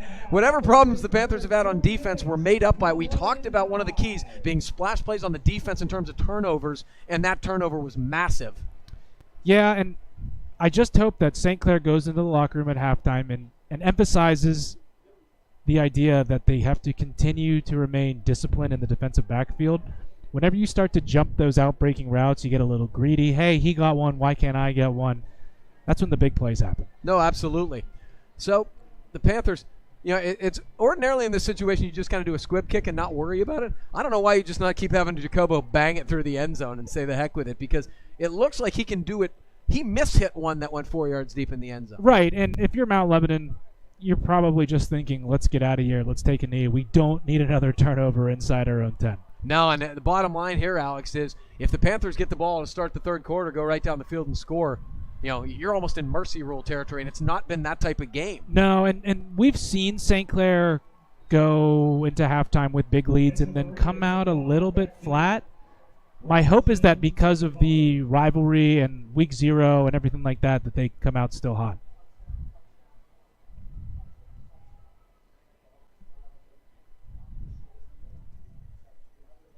All right, Jacobo does, oh my God, they didn't even move. That's consistent, man. Some school's going to be lucky to have that kid. May I have your attention, please? There was a lost pink Kate Spade New York wallet. I assume Mount Lebanon will just take a knee. To Stephen Wayne. You would have to think there's not too much that can go well for you here and a lot that can go wrong. We haven't seen the ball on the ground a ton tonight by Mount Lebanon. They've done a good job in their meshes, but it looks like they're in the gun and they might try to make something happen. Coach Hogia suggests he's disappointed you haven't mentioned Junko pulling out the old full house formation. Oh, that's a big stick from Van Helmen, and that looks like that's going to be the last play of the first half. By Julian Dollar. My man Hogs, I appreciate you watching. I get good feedback from actual football coaches. That makes me happy because, as you know, my football knowledge is I'm a little bit sensitive about it. Mount Lebanon 9. All right, so at halftime, the Panthers lead the Blue Devils by a score of 28-9. We'll let the band take it for a while here, and we will be back before we start the half to talk keys and recap the first half. Marching bands. And also, keep your eye out down on the Upper St. Clair sideline. We have a special treat for you, Panther fans. You can watch the first ever Panther fan race on the track right in front of you.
The band is led on the field by drum majors Carly Santel and Liam Mulhern.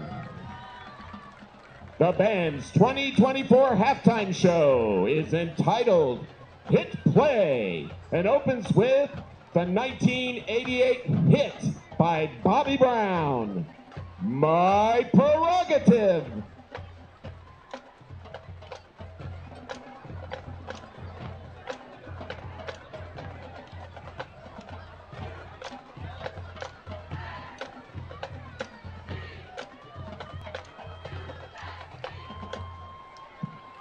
Drum majors, is your band ready?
Next up is a mashup of two tunes. Stevie Wonder's Higher Ground, performed in 1989 by the Red Hot Chili Peppers, and the 2022 hit by Harry Styles, Music for a Sushi Restaurant.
We close our show with one of Lady Gaga's 2013 hits. Here's Applause.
Let's give it up for the Pride of Upper St. Clair.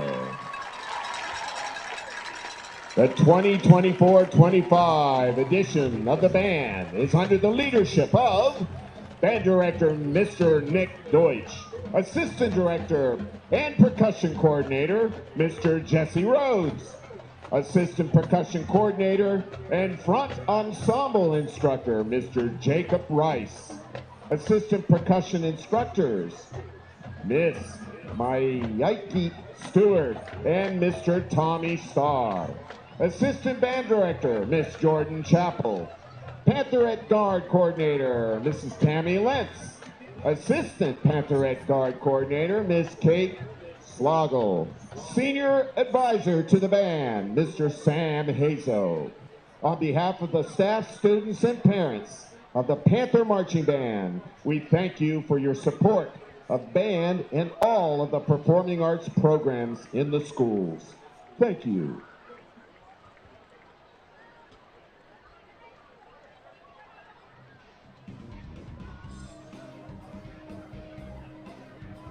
Ladies and gentlemen, how about a hand one more time for both the Mount Lebanon and Upper St.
All right, we're back.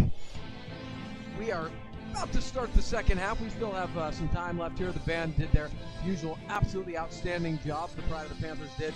And Alex, Panthers lead 28-9. I feel like the score was a little misleading in certain ways. I know you got some stats for us, but I think the Panthers are a little fortunate to be up 19. Absolutely. I think Patrick Smith has been really leaned on by the Mount Lebanon coaching staff. He's their leading passer, obviously, with 9 completions on 15 attempts for 94 yards. Does have the lone interception that led to a touchdown, but he's also their leading rusher.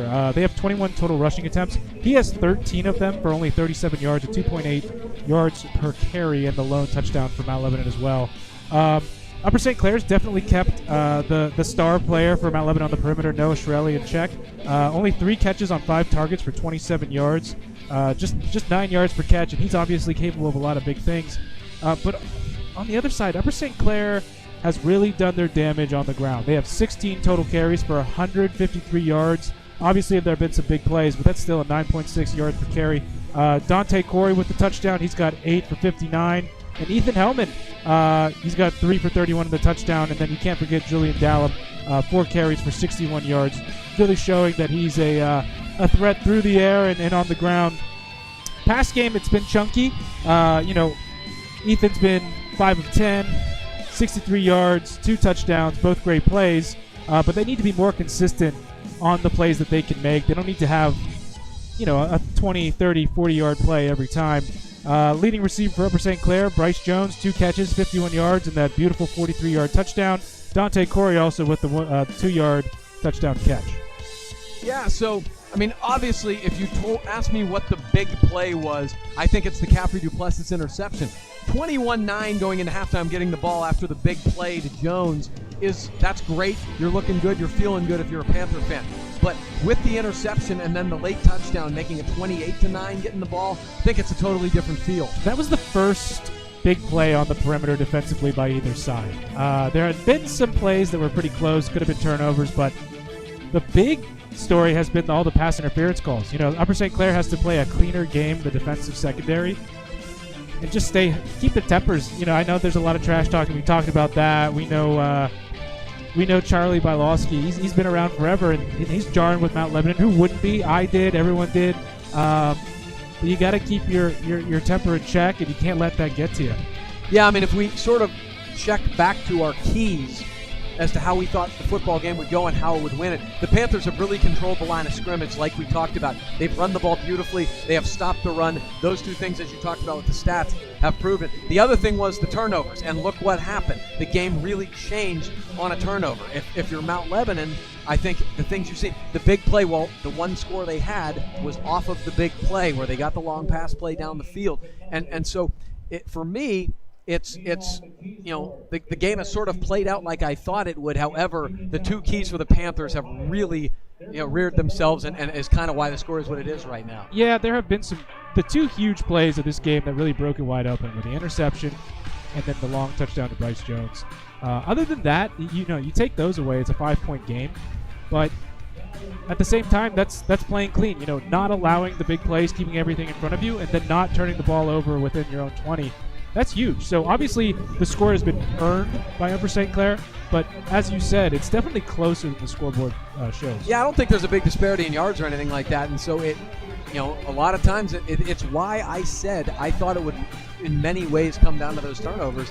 And the one thing the Panthers did last year in the games they won, we talked about this, was they really did a nice job of playing clean, but then forcing big plays with the defensive turn of the ball. Because, in high school football, let's face it, you're not going to have super clean games all of the time. These are kids. They make mistakes. You want to be the ones forcing the mistakes as opposed to the ones making them. And I think something huge that we have to pay attention to, we want to see the pass game evolve to where Ethan Hellman's able to convert on those tough downs.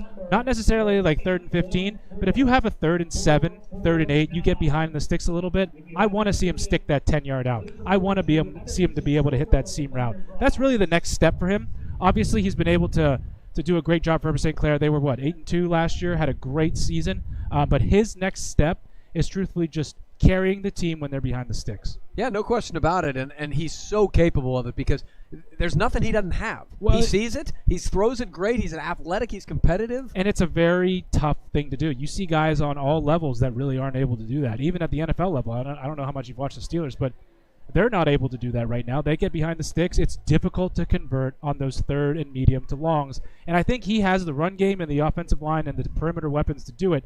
So I think it's just up to him to trust it, to trust the process, trust the play calling, get his feet in the right spot, and make the throw.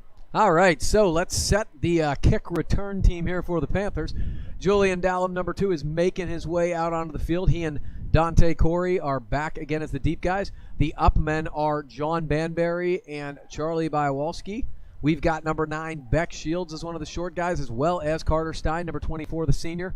It was good to see his dad, John, before the game. Carter's a unique guy because, I mean, you want to talk about a legacy. His dad played for St. Clair. His 2 uncles played for St. Clair. And his mom was an excellent soccer player and the captain for St. Clair, Stephanie. So, the Stein family is like the first family of St. Clair football, and it's good to see Carter out here playing well. Let's see. We've got Jake Caceres, number 41, there up front. Drew Sanderson, 10. I'm good to see him back. Jonah Seelig, 25. Ryan Hines, the senior, number 14. And number 30, Ethan Blau, the junior. All right, so Mount Lebanon going to put it back into play to start the third quarter. It's going to be the up man again. This is Charlie Biawalski. He hesitates. He cuts. He's going to get to the outside. He's got some space. Gets it about to the 34 or 35. Pretty good field position for the Panthers. Great return. That's tough, too, when those kick returns occur like that. It's kind of a me-you situation, almost like a fly ball between an infielder and a shallow outfielder. Great job by Walski, but we have somebody limp right now, number 24, Carter Stein, limping off the field a little bit. Yeah, I should have never gotten all that praise. That's a typical jinx right there. Carter Stein is outrageously tough, though. I would expect to see him back. All right, so the Panthers starting here. Alex, any change? I feel like they've done pretty much what they've wanted to on the offensive side of the ball. Any changes you expect? I would continue with the run, but you see at the bottom of the screen, number 6 over top of Dallum. You have that outside leverage. Throw an out route. Let's get some easy completions. So here's Jules as the Wildcat. They moved Hellman out wide, and Jules is going to get about 3. That's probably the best Mount Lebanon has done against that look so far, but he still got 3 or 4. Yeah, and any way you can get him the ball, I think he's probably your best perimeter player at this point. He's been around since he was probably like in 6th grade playing varsity.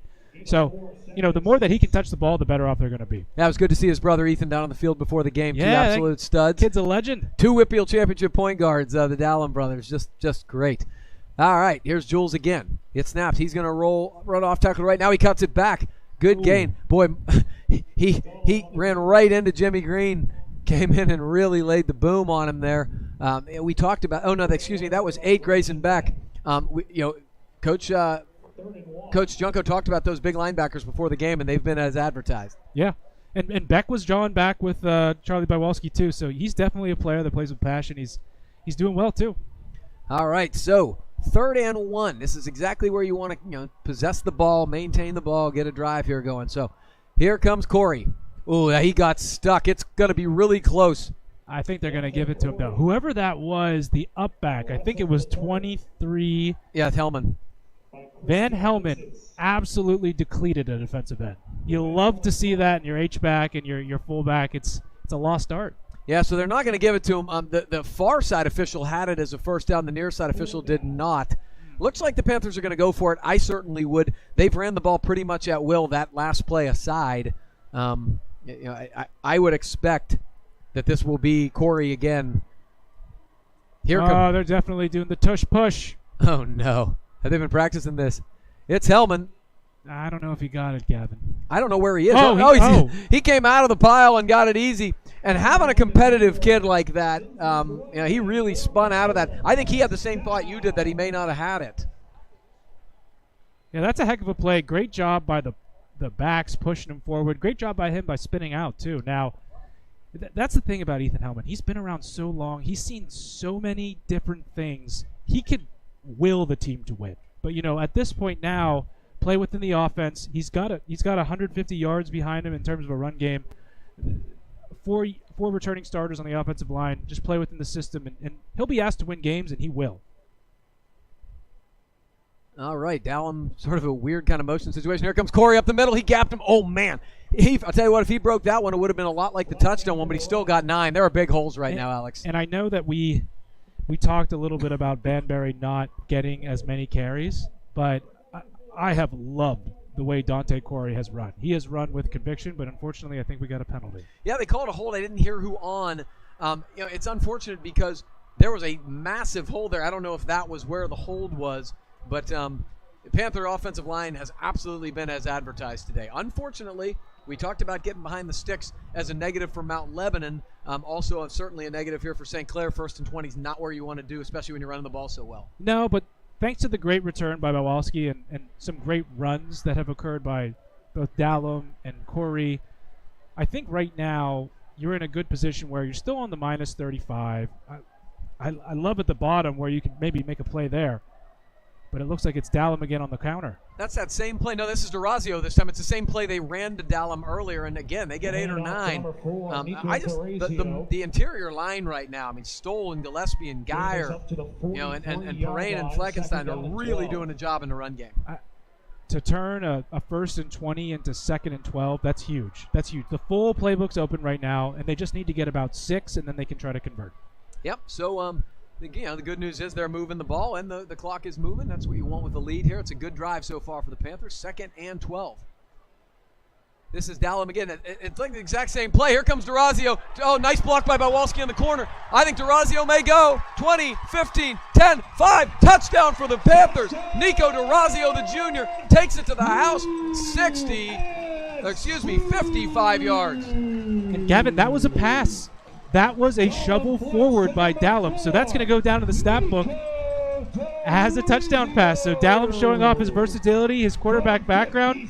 Great run by DeRazio. Yeah, that's called stat padding. Jules is like, hey, I'm a quarterback. I do it all. So I'll tell you what, Alex, it leads me to believe that as much as we've seen that action, they saw something from the scrimmage film. There had to have been. I mean, you said when you talked to Coach Junko earlier, there weren't any numbers. They could only go off scheme, which sometimes you tend to focus on players rather than the overall big picture, and I think that's worked out for him. So Jacobo hits the extra point. The Panthers are up 35-9. Big statement drive for the Panthers to start the second half. Got some hellos here, of course. First hello is to my main man, Matty DeRubis, freshman. He's out at Ohio State University, and Matty, I miss you, man. Hope all is well with you. The Okulan family, I love the fact that he and his son both very passionate Panthers, and it's just very nice to have their support at the Coulahan. So thank you all for your love. And who else we got here? I got a great one here. My main man, Mr. Automatic, Bennett Henderson. He's up at Fordham kicking, and he's bragging on Jacobo. I know he's like a proud dad. He said Jacobo got one hell of a leg on him. He really does. That's 2 great kickers in a row, probably 2 Division I kickers. Oh, absolutely is. I mean, it's been an embarrassment of riches to have guys that good at the high school game for this long. It's beautiful. All right, so speaking of, here comes Jacobo. Kicking the ball back into the game, and that's going to be... They didn't even try. Yeah, I was disappointed that didn't quite get out of the end zone this time. It reminds you when, like, Aaron Judge hits a home run and the outfielder doesn't even move. Last call for the 50-50 raffle. Nobody has claimed a ticket. That winning ticket. So, Gavin, I wouldn't be surprised if Mount Lebanon speeds up the tempo here. Clearly that they have to get away from the run game. They've been averaging less than 4 yards per carry. They've been running the quarterback into the ground. He's been taking a lot of hits. Maybe it's time to open things up, stretch the field. We'll see. St. Clair looks like they're playing 2 safeties, so maybe they're anticipating some kind of downfield action as well. Yeah, it wouldn't surprise me. I mean, to me, you keep doing that until they either stop it or don't interfere. That's that little screen route, again, and that's a nice little gain from Mount Lebanon. Gets about 4 or 5 on first down. Looks like Carter Stein looks like he's still banged up. So that is Nevin Sheegan-Sinowaski, the sophomore in number 34 at linebacker. So hopefully Carter's okay. He's very important to this football team. A lot of young guys playing for Upper St. Clair. Probably more than I've really ever seen. Yeah, I mean it's a good thing because that senior class is great, but you can't just win with seniors. St. Clair's just not a big enough school. Here's Smith running wide. Austin Middleton, good pursuit from the nose position. Gets him down before the lead stick. Probably a gain of about 4, so looks like it'll be about 3rd and 1. Stopped by Michael Albert and Austin Middleton. I know Josh Helmerich has been upset the amount of time that we've spent 3rd referring to down Princeton and recruits, 1. but Mike Albert's again on another tackle. You know, I love Helmerich and all, but I mean, He's got to get over it. come on. That's a nice little run from Smith. He looked like he may have been stopped, and he sort of picked a different hole and skirted through. Yeah, Smith's definitely a really good athlete. It's a Mount Lebanon You first feel for the down. kid taking this many hits. You know, it's either he's getting hit when he's making the throw, Stoll, Fleckenstein, somebody's at his feet, or he's running power and just getting pounded by the linebackers. Oh, that's Helmerich on this text chain. He must have 2 phone numbers. Yeah, he's a special guy in Yeah, the well, NFL. when you work for the NFL, you probably have 5 phones. That's a screen pass. Nice pursuit from Van Helmen. Also a shout out to Charlie Bywalski, who kind of blew that up by going through the blocker, forcing him back inside. They've seen that so many times that it was only a matter of time before St. Clair kind of adjusted to it. So great job by the defense. Yeah, I mean, it seems like they've been a little passive on some of those plays, but that was pretty impressive in terms of the way they filled that. Stop at the line of scrimmage. 2nd and 10. All right, 2nd and 10. Much better there from the Panthers. Force them in long situations. Good things are going to happen. Smith's looking wide again. That's that same screen. Lots of room there. Caceres comes up. Another help from Hellman. Who was 34? Yeah, he came in late. That's Nevin Sheegan-Sinowaski again. Yeah, but you got to love it. He finished that play. He was still active. Loved it. Yeah, I mean, it's still a 5-yard gain there. I get it, but that's Chris Kambitsis, the running back linebacker there out of the backfield. So 3rd and 5. Kind of a big play for the Blue Devils here. They cannot afford to give it up this quickly. Oh, look at Hellman. He looked like he got held. And Bobby Fleckenstein almost gets him to the ground. Now Mike Albert. And here comes Beck Shields to finish. I'll tell you what, Bobby Fleckenstein has not played that much on defense, but when he has been on the field, he has been really productive, 73. You might think that the coaches see him as kind of a pass rush specialist. Maybe he does well in those type of 3rd and long situations, 2nd and long situations. So St. Clair forcing another punt. Let's see if we can get a big return here, Gavin. And don't hit the punter. No, absolutely not. All right, good defensive drive for the Panthers. Malone boots it off. That one's not quite as good. He's just going to let it go, get out of the way. So not a particularly good punt, and it's going to be good. Field position for the Panthers at the 28. Got another Panther down. I'm hoping it's a cramp. It looks like it may be a cramp. Yeah, it's definitely a cramp because the Lebo guy's over helping him out. That's what you like to see. Rivalry aside, you got to help your brothers who are cramping. So, Gav, I know that you're the shout-out king, but I got a few of my own. Oh, good. By all means. So I know she had a very busy night as I was running out the door around 6 o'clock. But shout out to my wife, Carissa. I know she's tuned in, and our daughter, Audrey, is not. Hopefully, that would be kind of a rough night for her. I know Chong and Lisa are definitely out on the patio watching the game right now.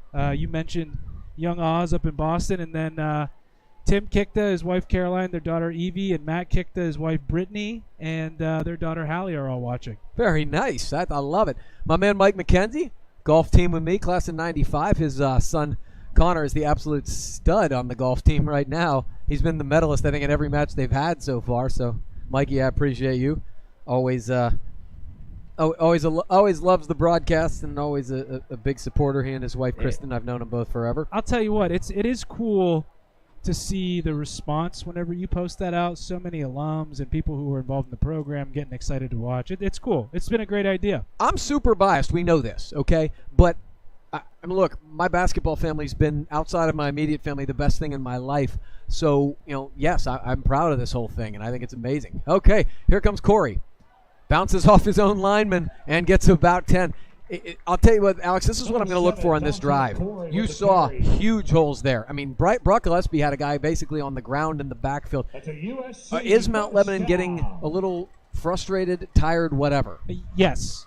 Anytime you have a team run the ball with this type of success and be up by this amount, it gets frustrating. I wouldn't be surprised to see it get a little chippy, especially in the trenches, maybe some late hits, maybe some jawing back and forth. But right now, it looks like that St. Clair has is that a new QB? Oh, I don't know. Oh, no, that's Dallum. He breaks the tackle, scoots to the outside. I'll tell you what, that is a heck of a Julian 4-yard Dowell gain. on the He had keeper. almost nothing, made 2 guys miss, got to the boundary and got 4, which is, that's big on first Enemy down. lines to the 47, And Gav, I brought made down by one first terrible and omission. down. I forgot Oz's very lovely Second and girlfriend, 5. Sarah DeCenzo. She's also watching. Thank you, Sarah. Yeah, you don't want to screw that up. You don't want to be unpopular with the siblings, significant others. I got to go down and see my wife and son at the game at halftime, which was awesome. It's good to see my 4-year-old getting interested in Panther sports. All right, 2nd and 5, 3:46 to play here. It's Dante Corey again. Big hole up the middle, good hard run. What I like about him right now is he's just hitting the hole, man. He's going. He's been fantastic. Only a junior. Did have some carries last year when it was kind of a running back by committee. But right now it looks like that they just have Dallum in, and they are just running the ball. Yeah, and it's a beautiful thing in terms of if you love longtime Panther football. I hope Coach Render's watching this because he would be loving this right now. They're going to throw a little bit here. Here's Dallum. He's going to get a little throwing because he is a quarterback and nothing open. He's going to throw it away and live to play another day. Dallum's pass incomplete. But I like the fact that they are putting it in people's heads Second that down. he's not just in to run out of the Wildcat. He can throw it. Kind of keep people honest a little maybe. I was kind of surprised that he didn't take off there. I feel like that he had one man to beat. He being one of the most versatile and athletic players in the WIBIO, not shocked that he was on the perimeter and could have made a play, but lived to play another down. He's trying to rack up the passing yards right now, Alex, after he got credit for that shovel pass touchdown. All right, so 2nd and 10 here for the Panthers. It's Dallum again in the Wildcat. Now it gets to Corey right up the middle. And frankly, the only reason he didn't get a bigger gain there than the 5 or 6 he got is because he tripped over one of his linemen's legs. Tackled But, by the turf monster. man, the holes are huge.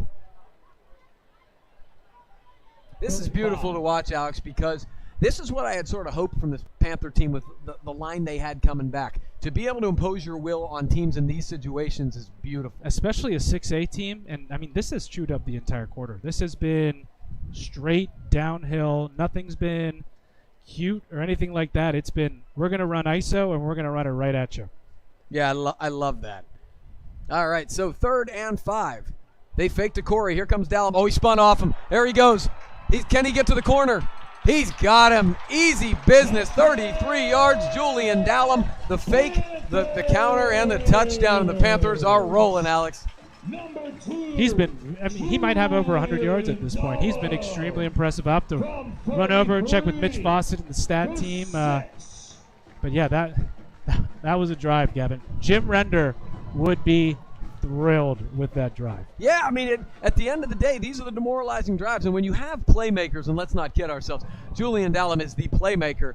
You put the ball in their hands. Oh, we got the backup kicker here getting some reps. And looks like he drilled that one. Point by number 89, That's Ryan Popp on senior night. good. I believe Ryan's a soccer player as well, so 2:24 to go in the gets third quarter. gets an Here's extra Sterling. point on senior night. That's Yeah. great to see. 22. Blue So Devils 9. with 2:24 to go in the third quarter, the Panthers lead 42-9. Wow, I'll tell you right now, I did not have this on my bingo card, Alex. No, absolutely. You think no matter what, St. Clair plays Mount Lebanon, it's going to be tight. Even the years with Sean Lee, even the years when St. Clair won the state championship game, this was always tight. It's good to see that all the fans are still in the stands. There are probably some seniors that are going to get some opportunities that they'll remember for a long time. But I'm honestly shocked that St. Clair has been able to move the ball at will, and it looks like they've really settled down and found their identity. Yeah, this is almost mercy rule, and that's hard for me to believe.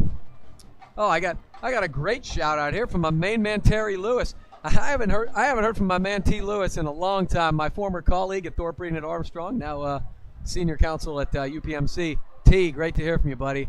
I'm glad you're listening, and I hope life is well for you. So, let's see if now it looks like mostly the regulars here on the kick team don't want to mess with letting teams back in the game with long special teams plays.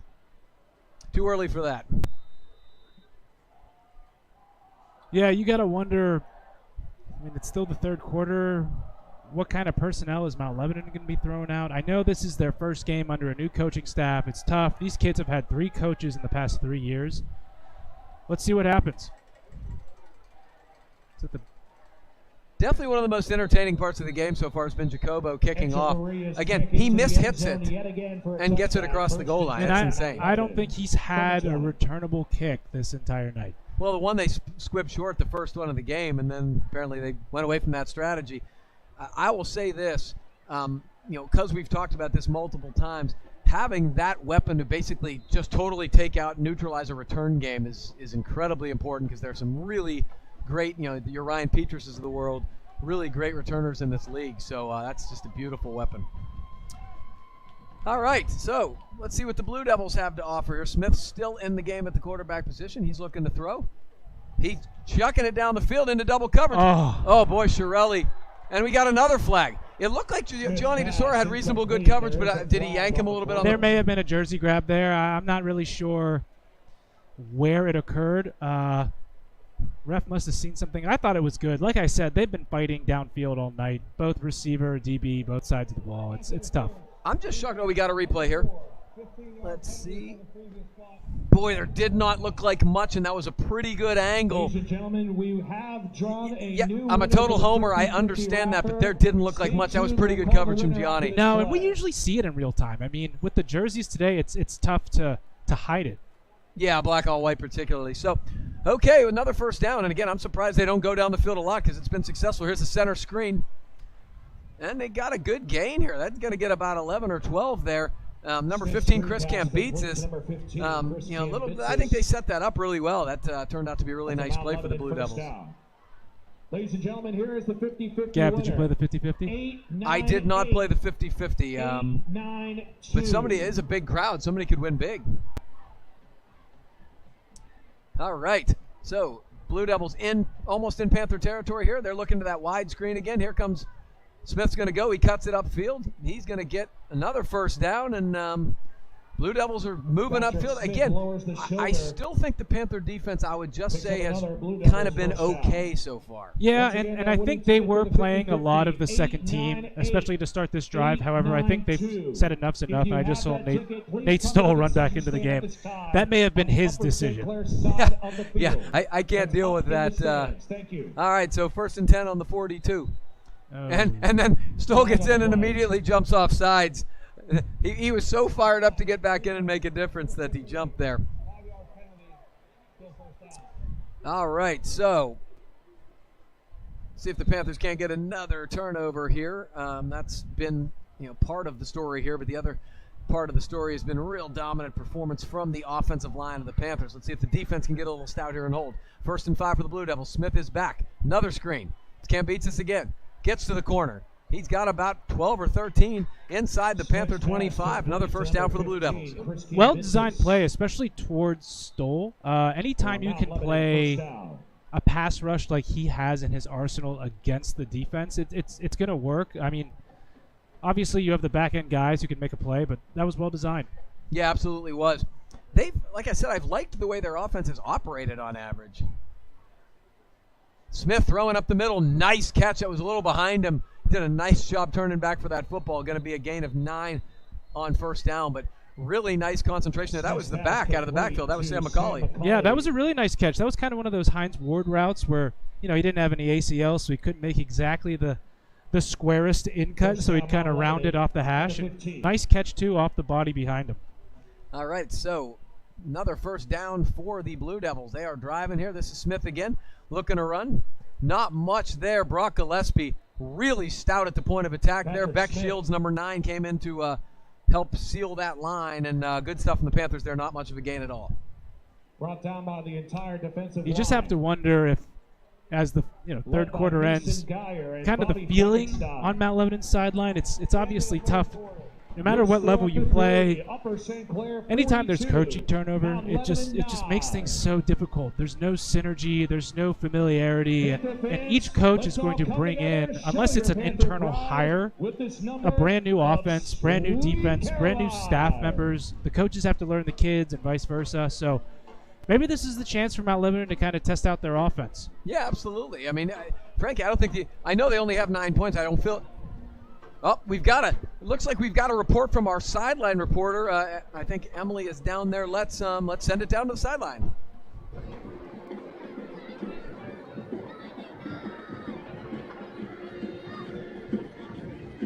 Thanks, guys. And it is clear that the momentum has switched on this Upper St. Clair sideline after that second quarter and going into this third half.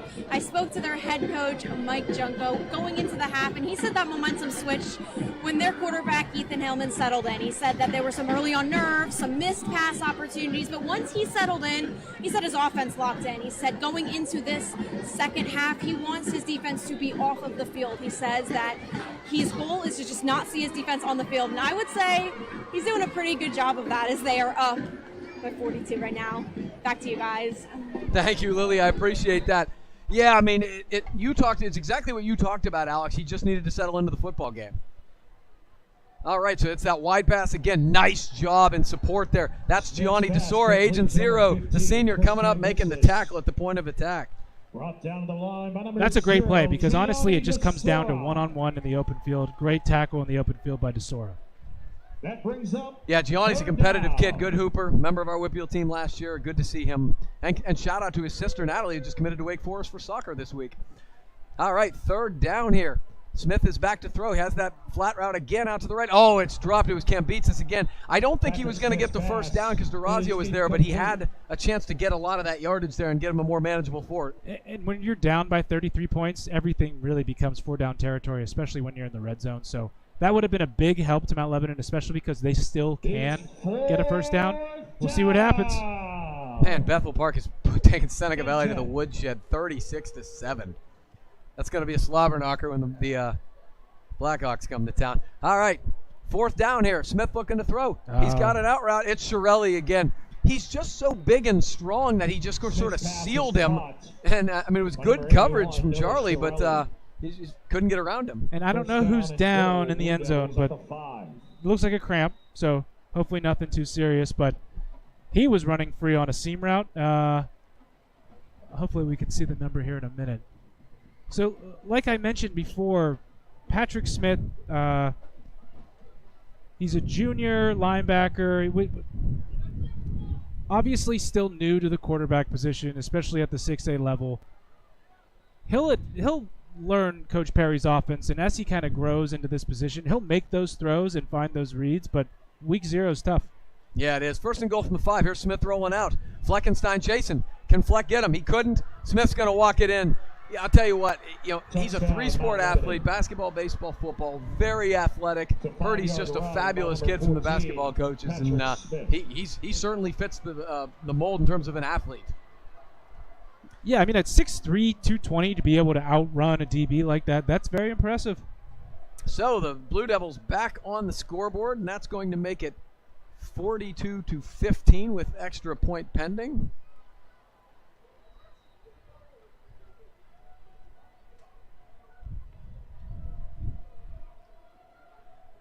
Ooh. So that's 2 extra points missed from the Blue Devils. So, that's something they're going to have to clean up as the season goes along. It probably doesn't matter tonight. But there's been some mistakes on that side of the ball. But you love to have a sort of an easy win, particularly over a rival in week 1 or week 0, Alex. But I have a feeling there's been enough bad on the defensive side of the ball tonight that the coaches will have their attention in film tomorrow. It's been a difficult go for Upper St. Clair, probably between the 20s if I had to put it in like a yardage form. St. Clair has given up a lot. They've had a lot of defensive backfield penalties. They've given up some big plays, and they've also had some situations where Mount Lebanon's missed some big plays. As you're trying to compete for a Whitfield championship, especially at the higher level, 5A, 6A, there are teams who do not have 3-year coaching turnover, who do not have to learn the same offense over and over, and they've basically been running the same offense since they were in 7th grade, so they know that when the safety expands on the fade route, they hit the crosser. They go into high school knowing that, whereas you're a junior or a senior, you have to learn your 3rd offense in 3 or 4 years. St. Clair just needs to kind of buckle down, especially in the backfield. Peters Township has taken the lead now on Cannon Mac, 21-17. Here's Dante Corey on the kickoff return.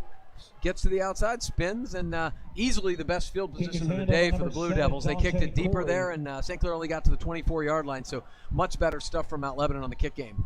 So it looks like to me that Josh Snyder, the freshman, is entering the game at quarterback. And I saw him in warm-ups, Gavin. Ladies and gentlemen, may I have your And I thought attention, please? Ethan Hellman had switched from 13 to 3. So this kid is going to be special. He is outrageously talented. He plays basketball and football, and he is super athletic, super good arm. Obviously, he has unbelievable athletic bloodlines. His uncle Cullen and I graduated together. Cullen was the best athlete in our class by far. And yeah, I mean, he's the future, no question about it. And next to him, who do we have? I couldn't see the number. It's like 31. No, there's no 31 on the So team. 21, Max Ligier, the sophomore. So yeah, it's going to be a lot of the backups are in the game. My man Ryan Robbins in at offensive right tackle. Chase Cheese Kazmarzik is in at right guard. And Ryan Hines, number 14. Yeah, He's a Deerfield Manor man. He's another senior. Randy Yan is to the bottom of the screen, another receiver.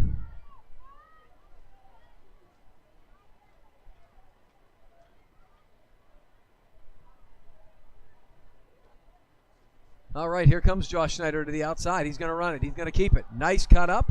Gets pretty close to the lead stick there, and I think he's going to have a first down. Yeah, and, he's listed at 6'1", 175 as a freshman, a kid moving that fast. He looked great. Yeah. Looks like Grady Elias is in at left guard, the sophomore. Another, and it looks like Ryan LaRocco, the senior, is in at backup center. So it's really nice to see some of these seniors on the field. We got Gianni DeSora in the slot there, number 0, another senior.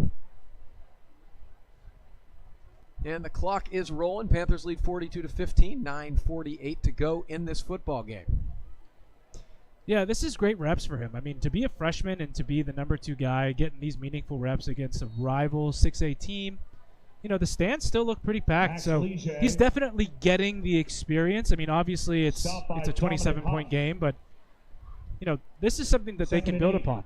Things have changed so much. I mean, you used to never see a freshman at all. Now we had, Hellman played a lot as a freshman. Banbury played a lot as a freshman. McCardle was like the only one I ever knew for a time to do it. And, it's funny to watch Josh Snyder as a freshman wear that number 3. I mean, it will forever remind me of Mac McCardle. And, he got a chance to be a special one. Here he comes to the right. Breaks a tackle from Patrick Smith, no less. Gets it upfield. I'll tell you what, he looked like he was going to be stopped in the backfield. He ended up getting about 6 or 7 yards. That is a strong kid for a 9th grader. Yeah, especially, Patrick Smith, 6'3", 220, junior, experienced guy. I mean, he's probably a little gassed, admittedly, having carried the ball probably 20, 25 times tonight, thrown it probably another 20. But great play by Josh Snyder. Yeah, very impressive stuff. Yeah, it's just, we've talked about this. Depth is so important when you're playing 5A, 6A football. And, getting quality reps in week 0 for a lot of your guys is a beautiful thing. And you got to give credit to Coach Junko, too, probably telling him, stay in bounds, let's run this out, go home. Nice little cut to the outside. That's Snyder again. And then he runs out of bounds. But, good run, move the chains, and the clock should not stop and reset. So that was really moot at that point. Yeah, Noah Lilja, another senior receiver, has checked into the football game now. And there is a 31. No idea. We don't have the 31 on our roster, but Logan Lipinski, number 29, is also in the game now to the bottom of your screen at the receiver spot. So, yeah, I mean, it's great to see so many guys getting some reps here. And I know they're up by 4 touchdowns, but I really want to see this kid throw the ball. I mean, he had a quick, tight release, was putting the ball on the correct shoulder. I just want to see him throw it around a little bit. There's the handoff to the gentleman that I do not know who he is. I apologize. I am only as good as my roster, but we do not have a 31 here. Ball is carried to the 46, 2nd down and 9. And it didn't sound like the announcer quite had an idea either. Hey, everybody, it's week 0 for everybody. I promise you, I will find that out during the bye week, or I think we're away next week at Cannon McMillan. But believe me, next time I am back, I will know who that is. We are running to about 7 minutes left now. 2nd and 9 for the Panthers. Here's Snyder again. He's running to the left. They come and try. They just can't get him to the ground. really impressive to have that type of strength and ability to make people miss, as a ninth grader. Yeah, and being that athletic really helps out Coach Junko right now. You don't want to show too much of the playbook, and a lot of the younger guys probably aren't as comfortable with a lot of the playbook. So for him to just be able to run QB sweep right, QB sweep left, it's some old school football, but hey, they're moving the ball. Yeah, it is good to see, although, we got 3rd and 7 here and going to try to have to convert. You might get to see him throw here.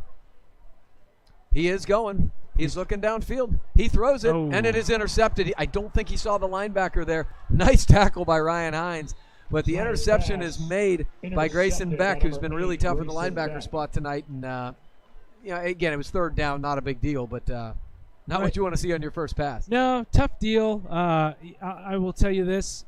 If every quarterback wasn't going to throw an interception, it'd be a different game. But that probably won't be his last one that he ever throws. But, it happens, and it's difficult. When you run those sprint outs right, you want to get depth, you want to be controlled. But, when you're 14 years old and you're under Friday Night Lights, you're thinking, okay, I got to catch the ball and I got to run as fast as I can. I know Patrick Smith is on the backside, he's barreling down, and I'm going to make this throw, and it's going to be a first down. He was kind of flat out of it, and I totally get it. I've been there. Every person who's ever played quarterback's been there, but he'll bounce back. All right, thrown down the field. Nice. That's a good catch, but the tackle was made again by Cafferty Duplessis, and good stuff from the Panthers. Oh, it looks like number 31. They're thinking it's Luca Corey. He's listed as 22 in the program, but my main man Mark Gaither is telling me he thinks it's Luca. His son Andrew is also a football player in 9th grade. If anybody would know, Gaith would probably know. So thanks, Gaith.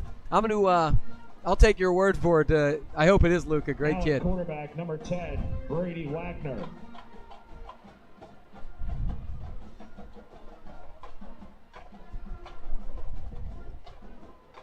So I think I just heard Brady Lackner was in the game. Let me see, at quarterback for Mount Lebanon.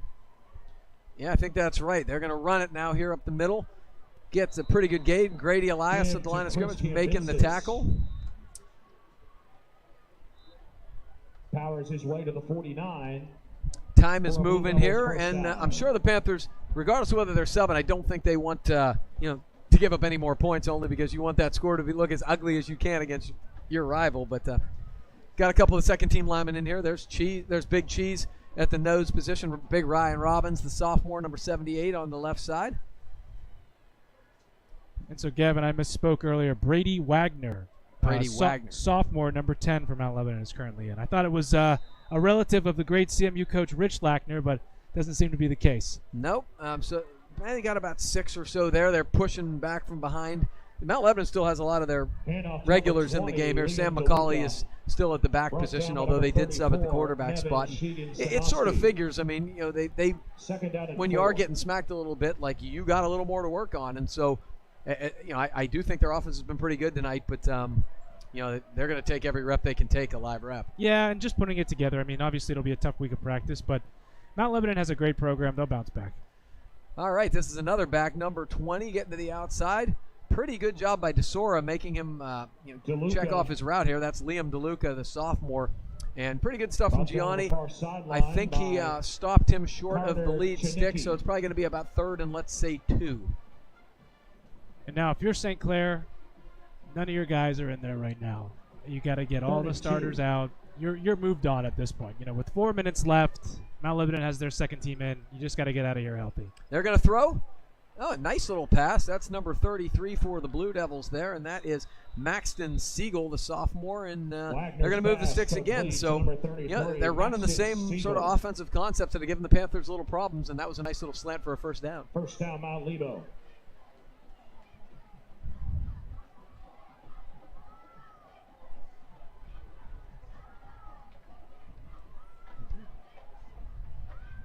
All right. They're back to throw again. It's going to be that center screen again, and he makes another man miss, gets down inside the 10-yard line. Good gain for the Blue Devils. Yeah, nice run by DeLuca. First down, Blue Devils at the 10. So you got to give the kids credit, Gavin. Both student sections still filled to the brim. You know, obviously, with Outback Steakhouse no longer being here, there's nowhere really to go right down the street, but credit to those kids. So that's going to be a Blue Devil touchdown, Liam DeLuca. So 10-yard run. all it does really is make the score look a little bit more respectable, which I'm sure there's some St. Clair people who would rather bury him. But Mount Lebanon does score again, gets now 42-21 with extra point pending, and we have 3:19 left to play in this football game here.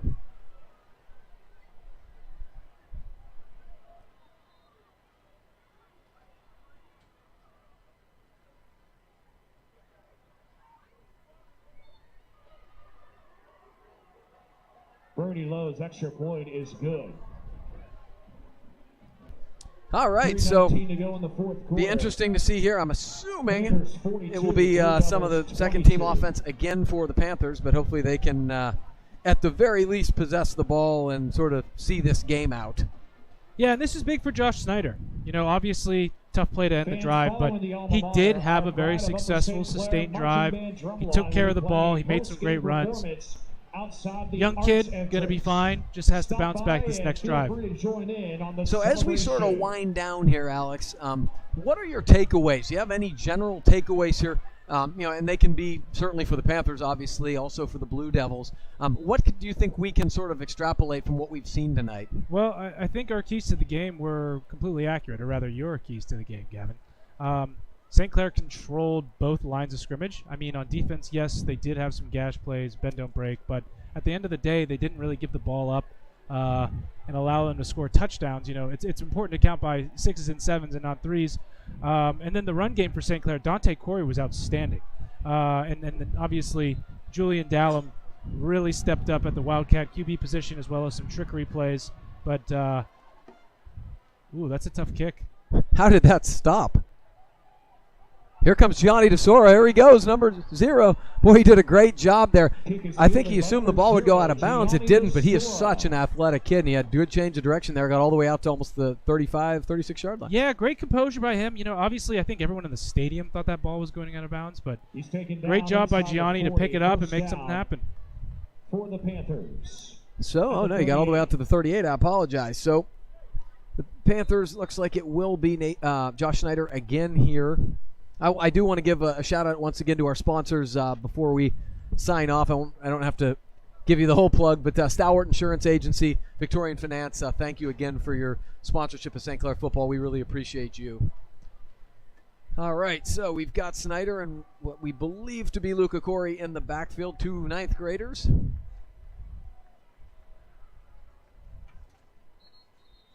Not sure what's happening here. Did we get a timeout? Timeout. Upper St. Clair. Looked like a little bit of miscommunication, which is exactly what you expect when you have 2 ninth graders back there. Anytime you see the palms up by the quarterback, you know there was some kind of miscommunication. I don't know who's still listening, but I remember one year it was a tight game against Bethel Park, and I thought Tim Kickta had gotten the play. You know, sometimes we shuffled receivers in. We didn't really have the signals that you see in the spread offenses today. Tim thought that I got the play. We get into the huddle, and there was no play. So we called stretch, we ran it, we got out of Dodge, and we moved on to the next one. But that's every quarterback's been there, but hopefully not too often. No, I think if you were there too often, you wouldn't probably be the quarterback. You wouldn't have the opportunity to be there. Particularly for Coach Render. All right, Panthers back. Here comes Snyder. Here comes Corey. This is a... Ooh. That's not legal, is it? Nope. We got a flag. Yeah. That was a tough one. That was a vicious tackle. Quentin Garland, the senior. Man, aggressive. Yeah, I don't think he needed to. There was a little bit of a gap, although number 11, Jonas Boyd, looked like he probably could have made that play. Jonas Boyd's mom, Taryn, is a very good friend of mine from back in the day, and one of the best photographers in this area, Blue Hippo Photography. So shout out to Taryn. I'm sure she's at the game as opposed to watching my broadcast, but shout out to the Boyd family. All right, so that's going to obviously give them 15 yards there. The Panthers are into Blue Devil territory. Clock rolling under 3 here, Alex, and see what the Panthers can do here. See if they can get a garbage TD here, maybe. Here comes Corey again. Oh, that's a beautiful cut. Is he the younger Dante Corey? Almost has to be. So This will be the third Corey in about a 5 or 6 year span. The oldest brother, who was a senior last year, is probably at Penn State right now. So he's a fabulous kid. And now and that was Grant. And now you have Luca, who I mean, it's spelled the same, I have to assume. But either way. Great run. Yeah, very great good. backs. Yeah, Corey family can play. They got some chops. 21, Max Ligier's back in the game here, the sophomore. Also making some changes at the wideout spot. Logan Lipinski back in 29. Snyder's got, little miscommunication there. Snyder's going to roll out to the right. Stay in bounds. Oh. Well, he did get the first down. I will give him credit. So it will roll. Yeah. Well, good job by Snyder. I mean, he was trying to direct the running back. I mean, again, a lot of these kids, first varsity snaps, tough deal. You don't get a ton of reps during the week. It's just great that they are getting these reps. It makes the next ones that much easier. And good job by Josh Snyder really being composed. All right, minute 45 to play here. The Panthers have a fresh set of downs. Snyder gets the snap. This is Ligier. Takes it to the outside. Ooh, good run. He makes 2 men miss, 3 men miss. Gets all the way up across the 25 for about a gain of 5 or 6. Good hard run there from the Panthers. Brought down by number 44. Everybody who's carried the ball tonight for the Panthers has really, done a good job. And, obviously kudos to the line, but I also think, they've ran hard, they've ran straight, they've gotten north-south. It's been really good stuff from the Panther backs tonight. Well, I think that because the offensive line is such a strength by the current Upper St. Clair team, it builds a culture for the guys behind them to really take pride in their craft. And they go up against 4 of the best, 5 of the best offensive linemen in the WIPIO every day.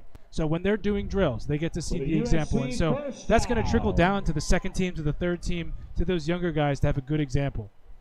I got to give a shout-out before we go to the Upper St. Clair Tech squad. Always amazing. Ray Barot and his crew, my man Todd, Paul J., Michael Binkley, all those guys. Here comes Snyder running to the outside. And he does get out of bounds. Not a big gain there, but I think the clock's still going to roll at this point. And I'm not sure that may be it.